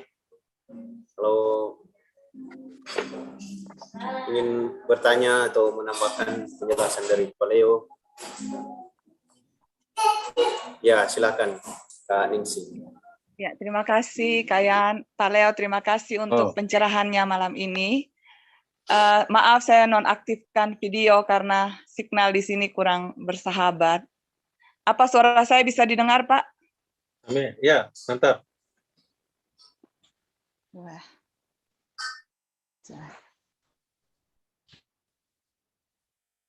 Silakan.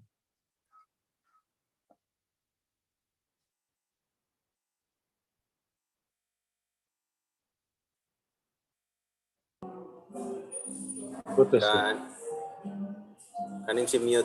Oh, Pak, bisa dengar? Kayaknya putus-putus nih. Ya, bisa sekarang. Ya, signal di sini bermasalah kayaknya ini. Ya, semoga sekarang bisa jelas ya.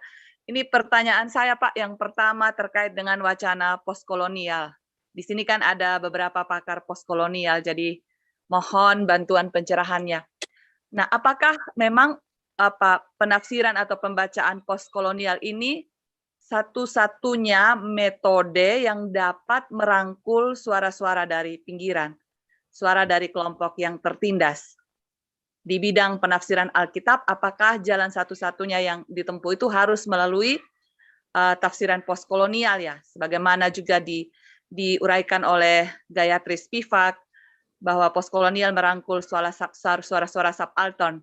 Dan dari pandangan kritis teman-teman yang menggeluti bidang ini, apakah memang ini satu-satunya pilihan untuk kita bisa mendengarkan suara-suara lirih dari pinggiran? Dan apakah wacana ini tidak punya kelemahannya? Itu. Lalu yang berikut terkait dengan konteks Israel-Palestina, pembacaan Alkitab dari kacamata postkolonial di konteks Israel, Kristen Israel dan Palestina. Nah, apakah umat Kristen Israel ini dalam praktek hidup sebagai orang Kristen sudah menghidupi pembacaan yang postkolonial, ataukah ini hanya datang dari para pemikir yang memperkenalkan model pembacaan seperti ini, ataukah memang sudah dihidupi oleh kelompok Kristen umat dalam tanda kutip ini, umat Kristen yang ada di Israel? Jika ya, apakah itu ada pengaruhnya bagi pemerintah Israel? Apakah ada pengaruh bagi kebijakan pemerintah Israel dalam memperlakukan masyarakat Palestina yang adalah lawan politiknya?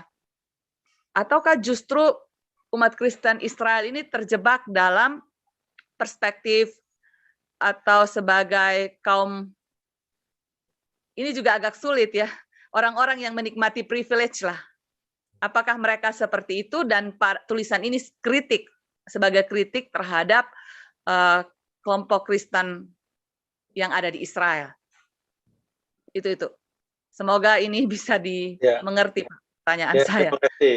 Saya kok Gitu. ini manggilnya mestinya Ningsi ya. Saya tuh masih terbiasa manggilnya Mila.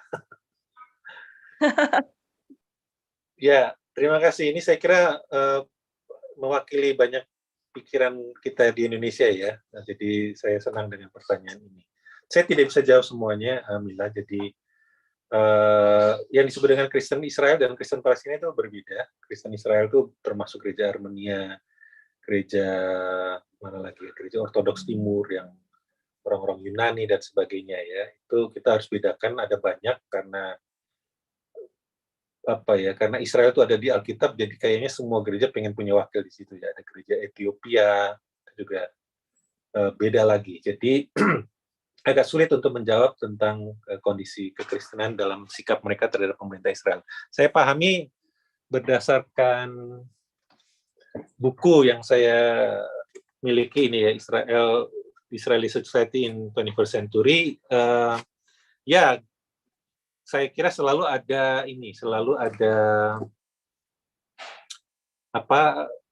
yang mainstream itu selalu kurang lebih memikirkan tentang keberlangsungan eksistensi mereka. Karena itu mereka selalu berusaha adaptif dengan perubahan.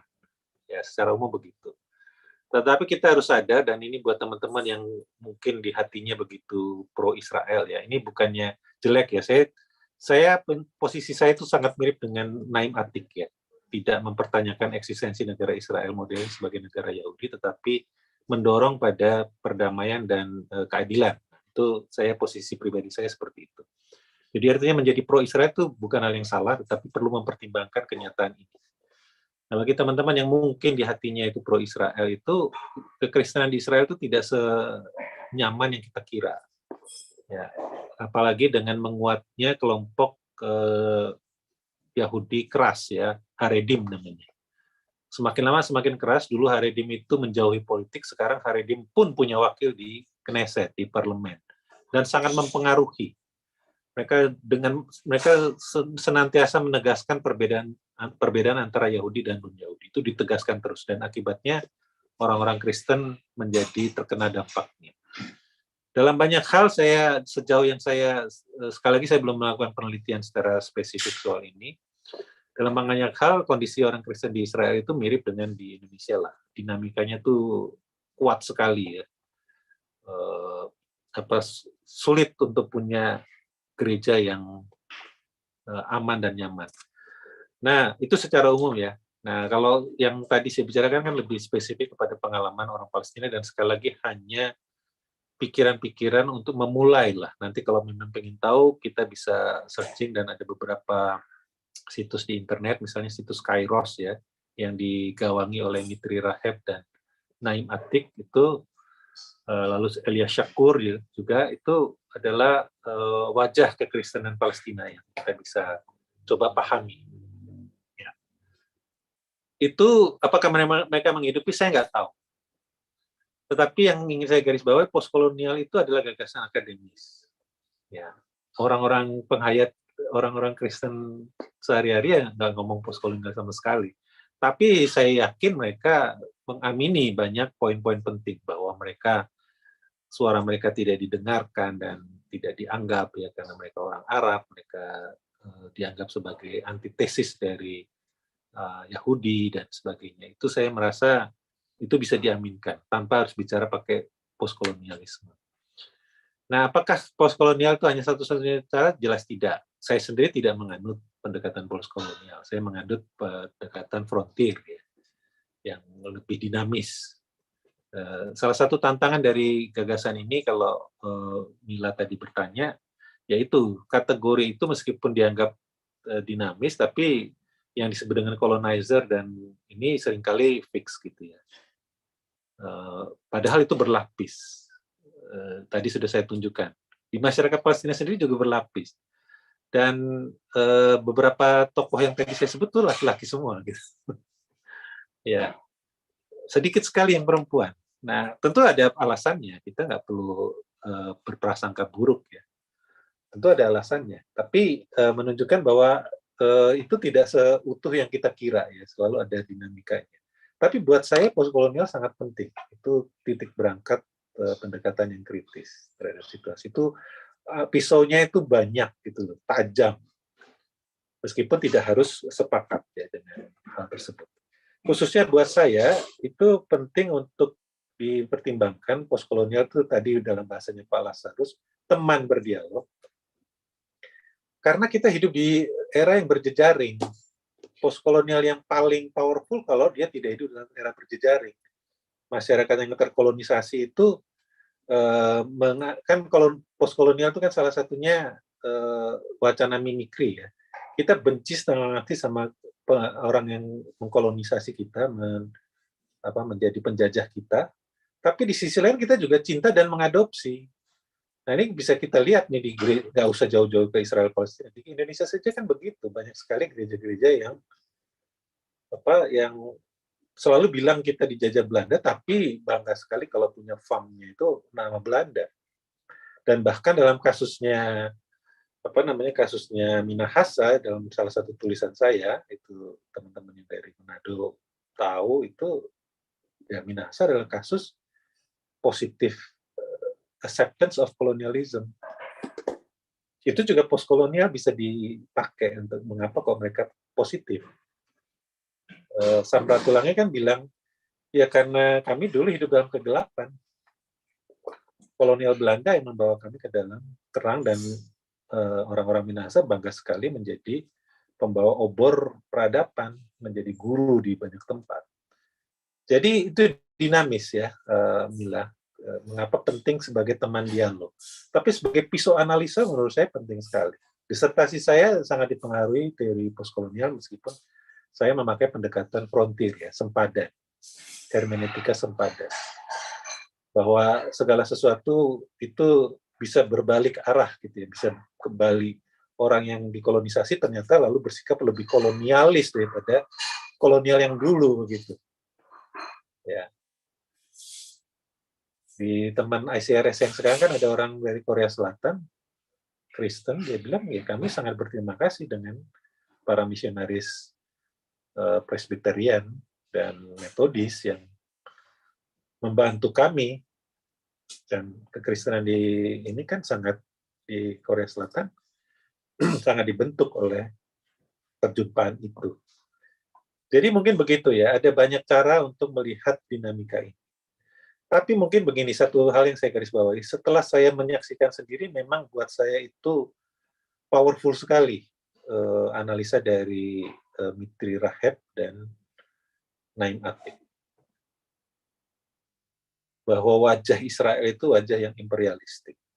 Itu powerful betul. Terasa sekali. Ya, kami diterima dengan baik karena kami orang asing. Nah, nanti begitu sudah tinggal di situ, lain ceritanya. Ya, jadi, kira-kira begitu. Ya, terima kasih kembali. Wah, terima kasih nih Pak Leo. Luar biasa penjelasannya. Gimana teman-teman yang lain? Mungkin sambil menunggu, saya mau berkomentar sedikit. Ya. Ya, saya setuju sekali dengan Pak Leo. Gimana Pak? Sudah ditunggu-tunggu ini. Pak Leo ini. Memang apa ya? Saya sendiri ketika sedikit belajar tentang postkolonial ini ada dua hal yang minimal saya agak kaget gitu. Pertama, ternyata memang selain apa yang Pak Leo bilang tadi, Albert Memmi itu Octave Nemoni kalau salah namanya. Jadi bagaimana colonizer itu memandang yang lain dan memandang dirinya, itu rupanya tidak pernah fix. Ya. Lalu kayak yang Pak Leo bilang tadi bahwa resepsi atau penerimaan kolonialisme itu beragam gitu. Ada teman saya satu perguruan orang Hong Kong, dia selalu bilang bahwa orang Hong Kong senang dengan kolonialisme. British kolonial orang Hong Kong. Oh, Hong Kong. Oh, ya. Ya, berbeda sekali. Jadi resepsi kolonialisme itu di berbagai negara dan bahkan di dalam negara misalnya Indonesia itu kan sangat beragam. Masyarakat Jawa dan kayak yang paling bilang tadi, masyarakat Minahasa memandang kolonialisme itu, dan harus jelas juga kolonialisme yang mana. Ya. Jadi misalnya kalau di Minahasa kan kolonialisme Belanda. Itu agak berbeda dengan kolonialisme Jepang. Pandangannya sama seperti misalnya di Hong Kong itu.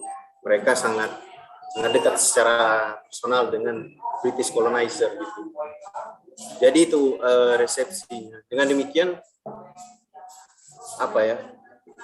Beberapa pergaulan yang saya dapati ya, memang teori postkolonial itu tidak satu. Dia dinamis, bukan hanya dia berubah, tapi dia memang beragam dari sononya. Cuma ada poin kedua yang mungkin termasuk apa ya? Kontradiksi saya dengan supervisor sekarang gitu. Menurut saya postkolonialisme itu bukan teori hospitality. Bahwa kita harus menghargai sama enggak.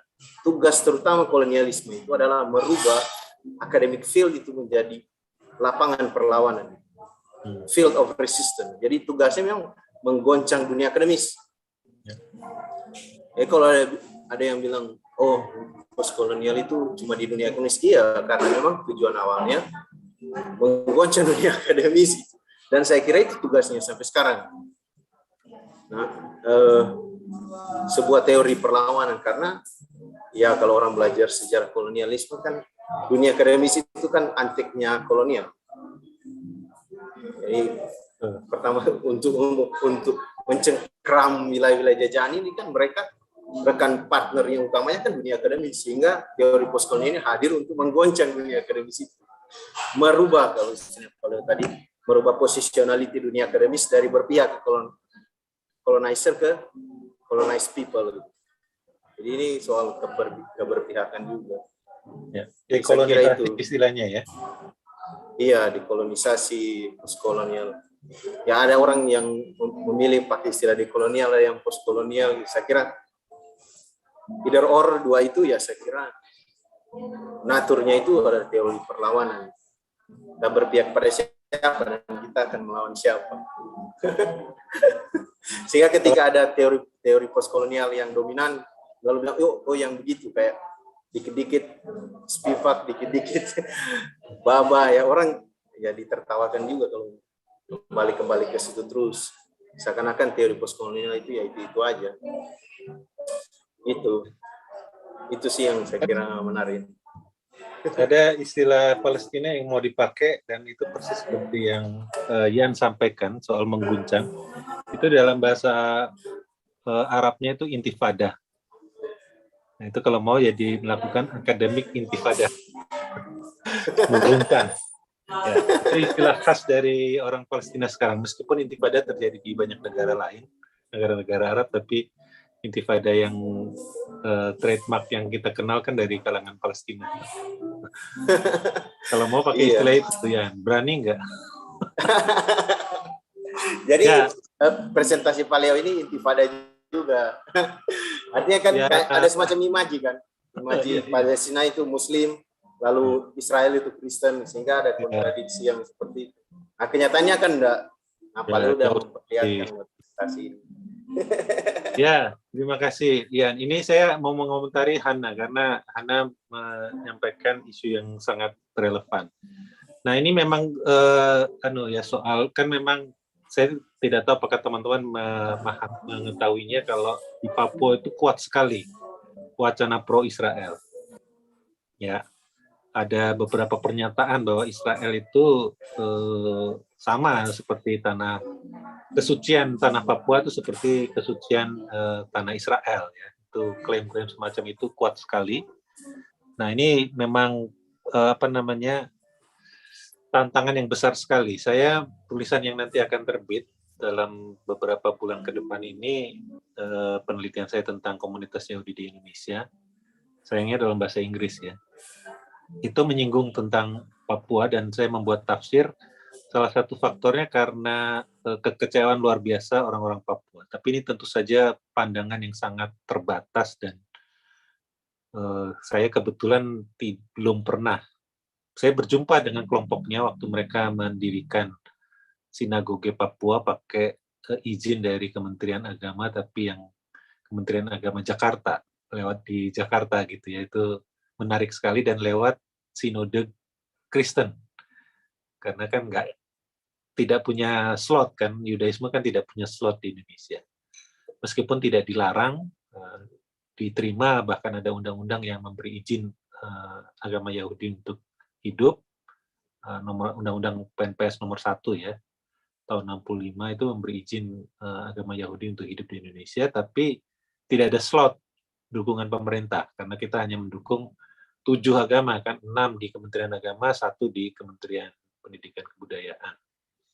Jadi lalu mereka lewat gereja. Ini unik, dan saya membuat analisa yang unik bahwa Yudaisme di Indonesia tidak bisa lepas dari wacana kekristenan. Nah, tantangan wawasan postkolonial menurut saya Hana bisa dipakai ya, untuk dimanfaatkan. Khususnya Fanon, bukan Edward Said, Spivak dan sebagainya, tetapi yang Frans Fanon. Karena dia punya spesial analisa tentang hitam, tentang blackness ya, tentang menjadi orang kulit hitam ya, khususnya black skin and white mask gitu ya. Itu bisa dipakai dan mungkin sudah ada yang memakai itu, bisa nanti cek ya, bisa Hana membaca tulisan yang Murah Suryawan ya, antropolog. Nah, itu dia membahas tentang isu ini. Nah, dalam kaitan dengan isu Israel, saya membuat catatan tanpa melakukan penelitian, jadi boleh dikritisi dengan kuat, yaitu Papua punya pengalaman gerakan mesianisme beberapa kali. Karena mereka berkali-kali kedatangan orang asing yang mengeksploitasi ya, Belanda misalnya, lalu terus Indonesia. Jadi mereka sangat dalam tanda petik sensitif terhadap mesianisme. Nah, kebetulan lalu karena mereka sebagian besar dikristenkan, maka bahasa-bahasa,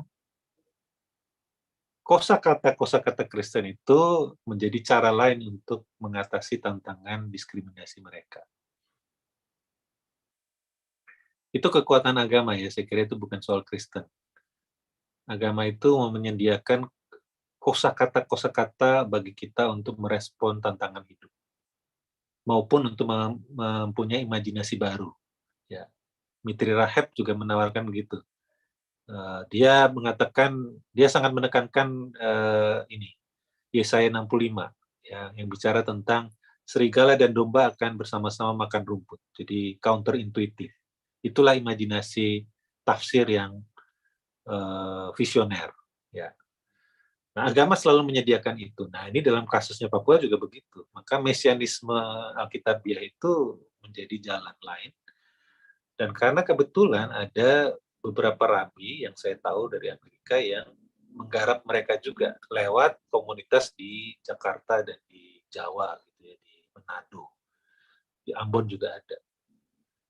Lalu tiba-tiba mereka merasa Yudaisme adalah pilihan, bahkan banyak yang mengklaim kami ini keturunan bangsa Israel yang hilang, keturunan Yahudi Peru yang menyeberangi Pasifik dan mendarat di Papua. Banyak sekali narasi-narasi seperti itu yang dari sisi sejarah sangat sulit diverifikasi, tapi ya mereka menganggap itu seperti itu, ya saya oke saja. Nah, disinilah lalu Israel menjadi proyeksi dari beban-beban kolonialisme lokal ini, ya, yang dialami sejak zaman Belanda, gitu ya. Lalu bahasa itu berjumpa dengan bahasa kekristenan, Sion, dan lalu karena di Yesaya disebutkan aku memanggil, ya, Israel, ya, dari pulau-pulau di ujung timur. Nah, lalu mereka merasa Papua adalah bagian dari nubuatan Nabi Yesaya. Nah, kira-kira begitu. Jadi solusi praktis saya sangat sulit. Aduh, sulitnya bukan main. Gak usah bilang Israel Palestina, ya. Isu Papua pun sangat menantang. Karena sangat slippery, kepleset sedikit, kita dihantam sana sini. Dan saya juga baru tahu di Papua itu sendiri ada lapis, ya. Orang Papua pegunungan tuh beda dengan Papua pesisir. Nah itu, wah itu jadi saya makin nggak tahu lagi bagaimana harus membuat solusinya. Ini sangat menantang. Tapi dari sisi diskusi kita malam ini, Hana bisa dicoba membaca Frans Fanon. Ya. Karena kita merasakan tahun lalu atau 2 tahun lalu tuh, yang Papua di blackout, ya, koneksi internet dan sebagainya, lalu karena ada kerusuhan gara-gara rasisme di Surabaya, gitu kan. Dan itu hanya salah satu episode saja, itu episodenya banyak sekali. Nah itu saya kira Frans Fanon wawasannya membantu untuk, ada bukunya dalam bahasa Indonesia. Saya punya ini, Bumi Berantakan, ya. Itu Anda. Black Skin, White Mask. Ya, Black Skins, White Mask.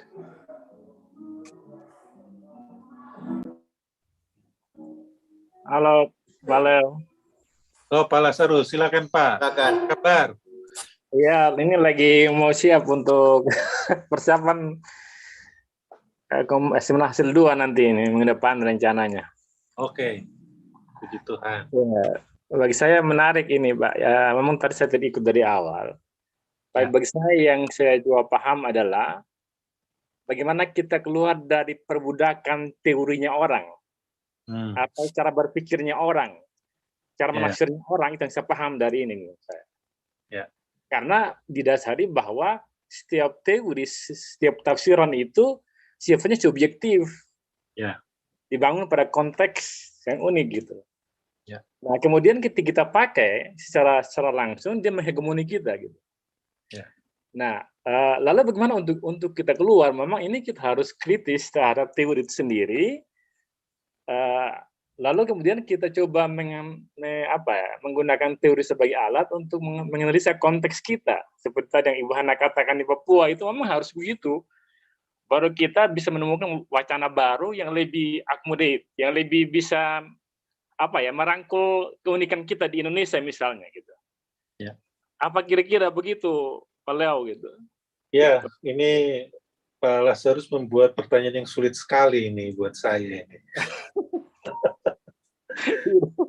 Mungkin itu kan isunya besar sekali ya. Saya baru saja sambil bersiap-siap nungguin Yan membuka Zoom ini, saya membuka salah satu pemikir kulit hitam, namanya siapa namanya?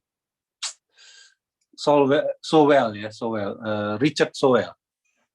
Orangnya masih hidup, dia ahli ekonomi yang sangat terkenal gitu ya. Dia apa namanya?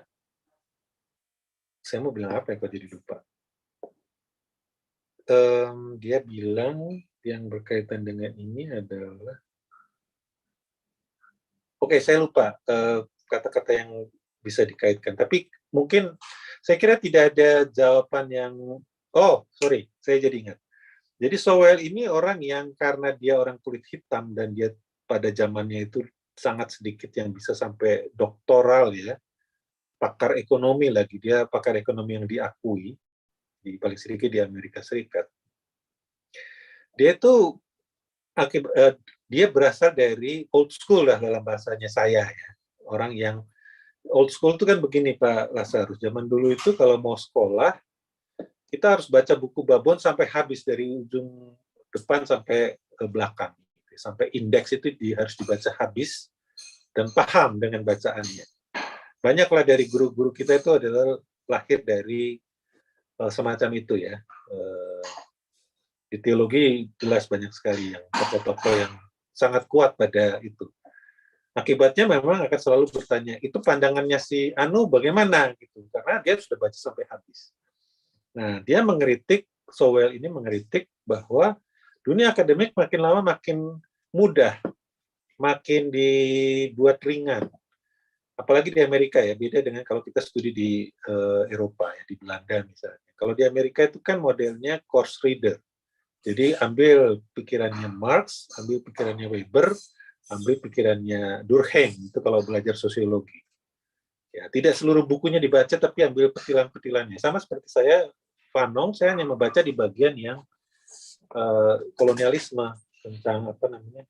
Saya nggak baca seluruh, perang kolonial dan gangguan jiwa, karena menurut saya sumbangan terbesarnya Fanon adalah itu, mengaitkan kejiwaan seseorang dengan kolonialisme, itu yang belum dilakukan oleh banyak orang.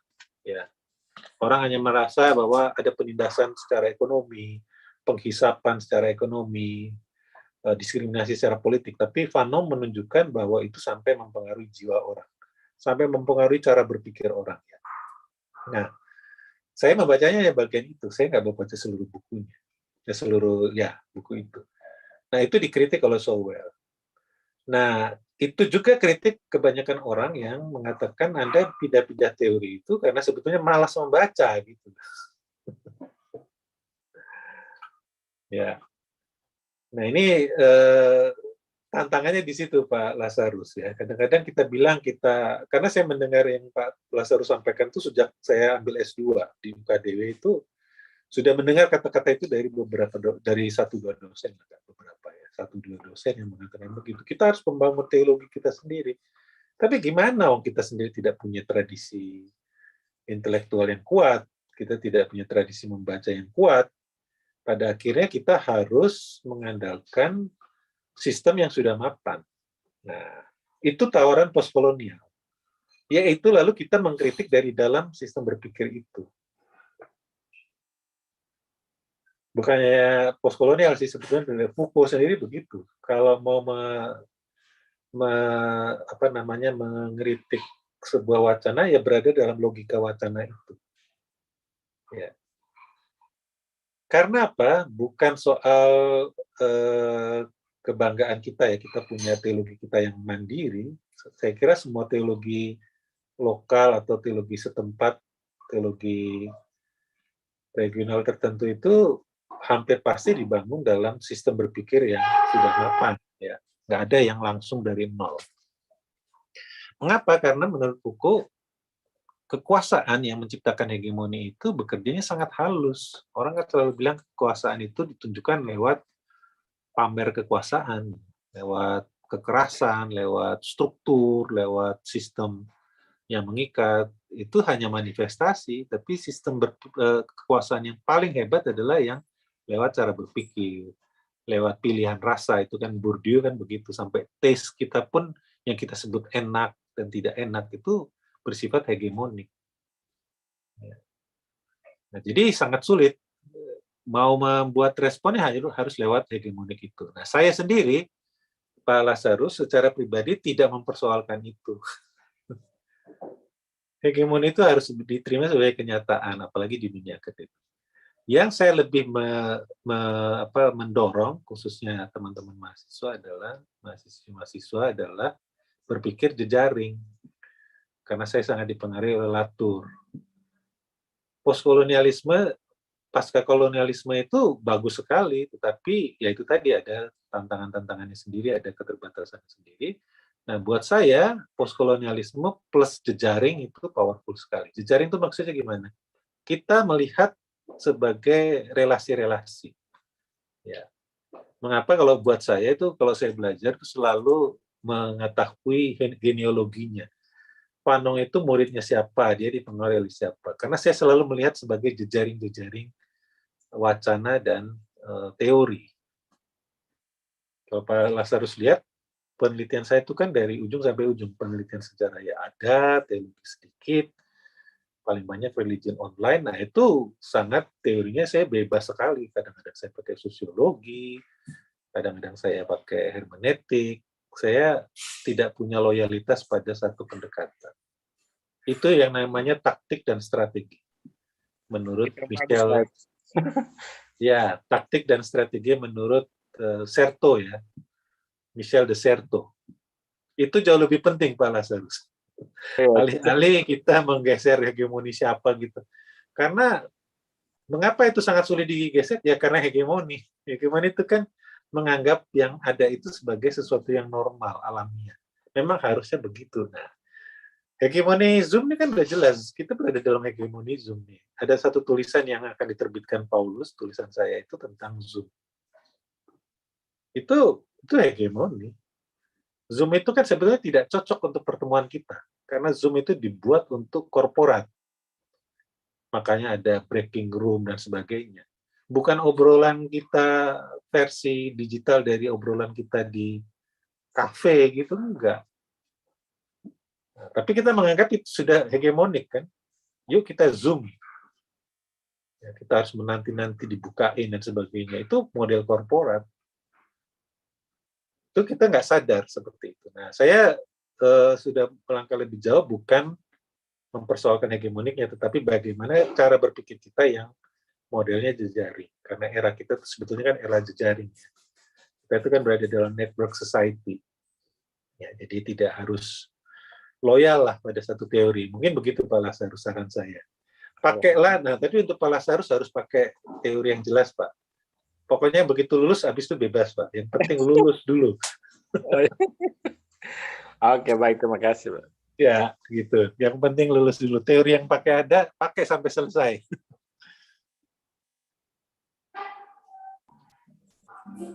Ya, benar sekali ini, Pak Leon.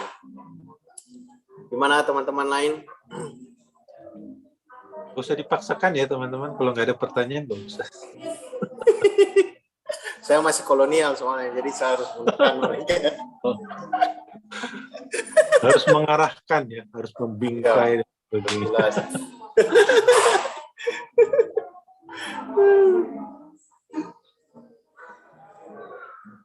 Gimana?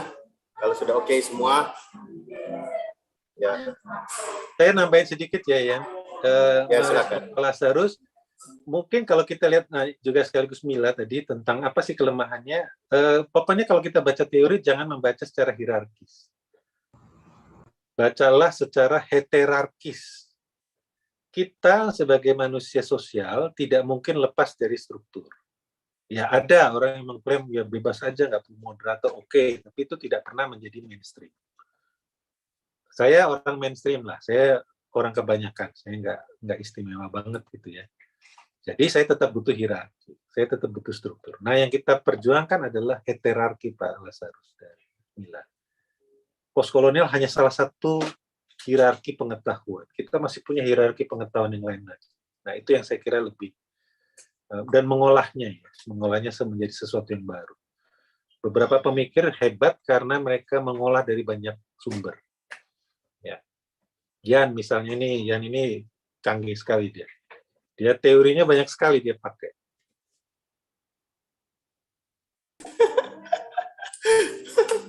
Siapa yang cerita menarik ini? Jadi salah satu biblical scholar, sarjana biblika dari wilayah Pasifik. Kalau Paleo mungkin kenal Gione Have ya. Enggak tahu. Nah, dia kalau di SBL dia pimpinan salah satu yang mengurus Islander Biblical Criticism. Jadi bagaimana orang-orang pulau membaca Alkitab. Satu waktu dia memberi review terhadap tulisan Sugirta Raja. Kalau nggak salah yang Babylon the Third World, kalau nggak salah. Ya, Babylon the Third World. Ya, terus di ujung penjelasan dia tentang buku itu, review dia cuma bilang begini.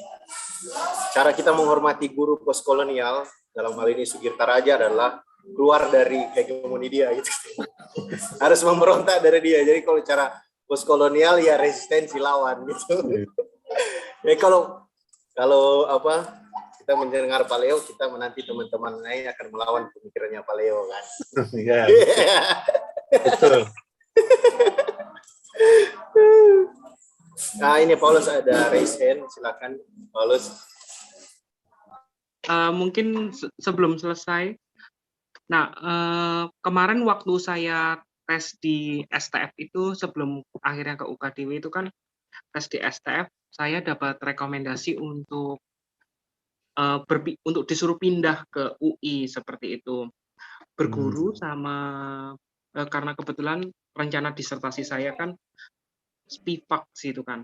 Terus ternyata waktu itu dan akhirnya saya sebelum tes ke UI saya ngobrol dulu dengan calon promotornya gitu. Tapi waktu itu calon promotornya tidak setuju juga membahas tentang SPIVAK karena itu katanya sudah banyak dibahas orang gitu. Calon promotor saya Profesor Melanie Budianta. Dia istrinya dari Eka Budianta gitu kan. Mereka berdua kan sastrawan dan sastrawati seperti itu. Nah, waktu itu Profesor Melanie Budianta memberikan tawaran saya gitu. Kalau kamu mau direnungkan dulu nanti kapan lah mau daftar gitu. Nah, Profesor Melanie menawarkan untuk menggali sastra pasca kolonial seperti itu. Jadi pendekatan sastra kolonial tapi membacanya dari segi filsafat. Nah, tapi saya belum tahu berencana ke sana atau tidak. Itu hanya angan-angan obrolan minum teh gitu yang berjam-jam di Depok waktu itu karena rekomendasi dari Karlina Supeli. Yang saya tanyakan nih, iseng-iseng aja seperti minum teh di Depok seperti itu. Kira-kira ada nggak Pak ya contoh sastra pasca kolonial Palestina yang mungkin entah itu biblis atau tidak seperti itu? Atau mungkin tadi Bapak singgung atau siapa tahu saya ngerti gitu. Tapi saya belum berencana untuk keluar dari UKDW ya Pak. Keluar juga nggak apa-apa.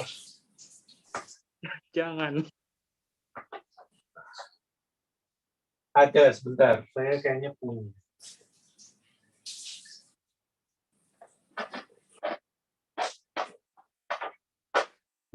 Ini pengaturannya sudah ngaco, jadi saya sudah nggak tahu di mana naruhnya bagian itu. Tapi ada, pasti ada. Ini yang jelas yang baru meninggal itu Darwis ya, Mahmud Darwis, sorry itu kan ini presiden. Benar, Darwis. Itu yang kalau nggak salah perempuan di perbatasan. Ya. Buku Perempuan di Perbatasan yang terbitkan BPK. Ya, Mahmud Darwis, betul. Mahmud Darwis. Yang BPK punya itu ya? Kalau nggak salah, saya nggak tahu terjemahan Indonesianya. Saya mendengarnya di Amerika. Saya nggak punya bukunya dia. Tapi saya mengikuti salah satu seminar tentang dia waktu dia baru meninggal. Lalu ini. Ya, Mahmud Darwis itu sangat, saya tidak tahu apakah dia betul-betul tapi sangat bisa dibaca secara postkolonial, itu sangat-sangat bisa. Ya. Itu Itu, terus satu lagi adalah ini.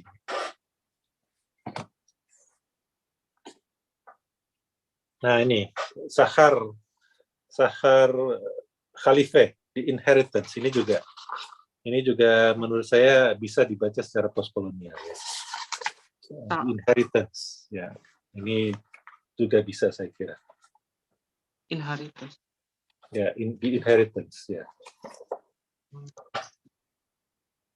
Iya, kenapa ini tiba-tiba tadi saya kepikiran menarik karena dulu sebelum yang profesor yang membuat puisi banyak tuh cowok Darmono.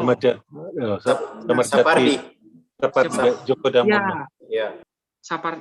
Profesor Darmono itu dia kan Prof. Melani itu kan muridnya dari Prof. Darmono. Prof. Darmono itu sebelum akhirnya pensiun dan benar-benar selesai dari UI, beliau berpesan gitu. Cuman Profesor Melani nggak sanggup. Coba belajar sastra pasca kolonial tapi yang dari Asia seperti itu. Itu nggak disinggung gitu di Indonesia.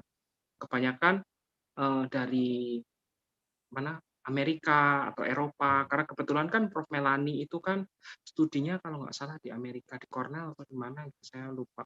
Dan itu banyak membahas Amerika, tapi yang di Asia, Palestina kan ikut Asia kan kalau nggak salah, kalau geografi saya nggak remet, itu dia jarang disinggung gitu, makanya kemarin beberapa calon mahasiswanya Prof. Melani digiring ke situ, karena Prof. Melani bilang, kayaknya saya mau pensiun itu karena udah tua juga kan. Jadi saya berharap kalian lanjutkan. Kalau yang Palestina saya yakin sudah banyak di UIN. Oh, sudah banyak. Yang menganalisa itu di Fakultas Adab, coba aja dicek itu skripsi itu saya yakin banyak karena terjemahannya sudah banyak. UIN. Nah, ya, dan yang Asia pun saya merasa juga sudah mulai. Nah, memang siapa ya? Siapa tuh yang sastrawan baru itu yang Cantik Itu Luka? Cantik Itu Luka itu juga bisa dibaca secara postkolonial banget. Pram. Bukan Eka Kurniawan. Eka Kurniawan itu bisa dibaca secara postkolonial. Betul-betul bicara kolonial Jepang sampai masa yang tetap mewarisi dan tubuh perempuan itu tetap dikolonisasi sekalipun zaman sudah berganti. Itu bisa. Hanya menurut perasaan saya kok sudah banyak gitu. Maka memang perlu membebaskan diri dari hegemoni postkolonial. Atau baca ini, kalau mau si novelnya siapa tuh yang orang Minahasa itu, teolog perempuan pertama, bukan teolog perempuan pertama. Mariana Katopo. Mariana Katopo. Raumanen. Iya, Raumanen. Nah, itu bisa. Ini ada pakarnya. Ini ada Lydia Kandowangko, ini adalah pakar postkolonial perempuan. Jadi bisa minta bimbingan beliau juga. Mari Kak Lydia, kita jadikan jurnal.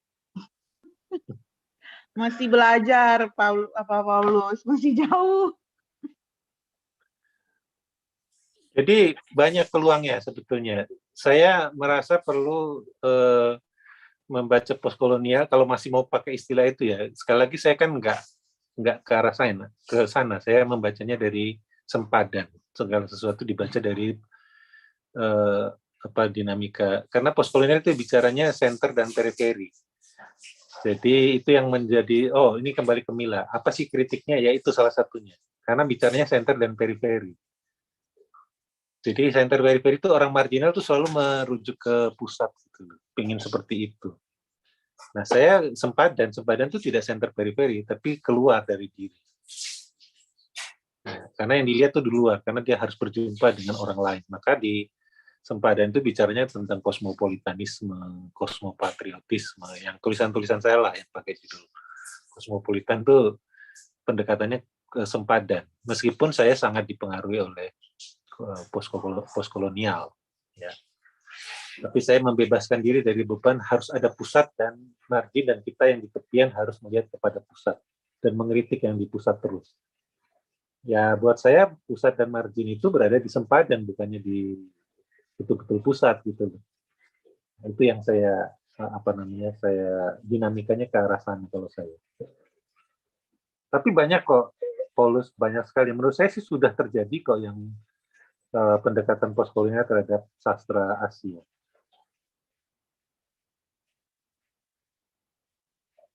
Syukurlah kalau begitu. Ya. Tinggal dilanjutkan yang di teologi. Mungkin. Nah, tugasmu. Tugas para teolog nih di sini. Iya. Nanti ada Kak Ian. Oke, terima kasih, Pak. Ya.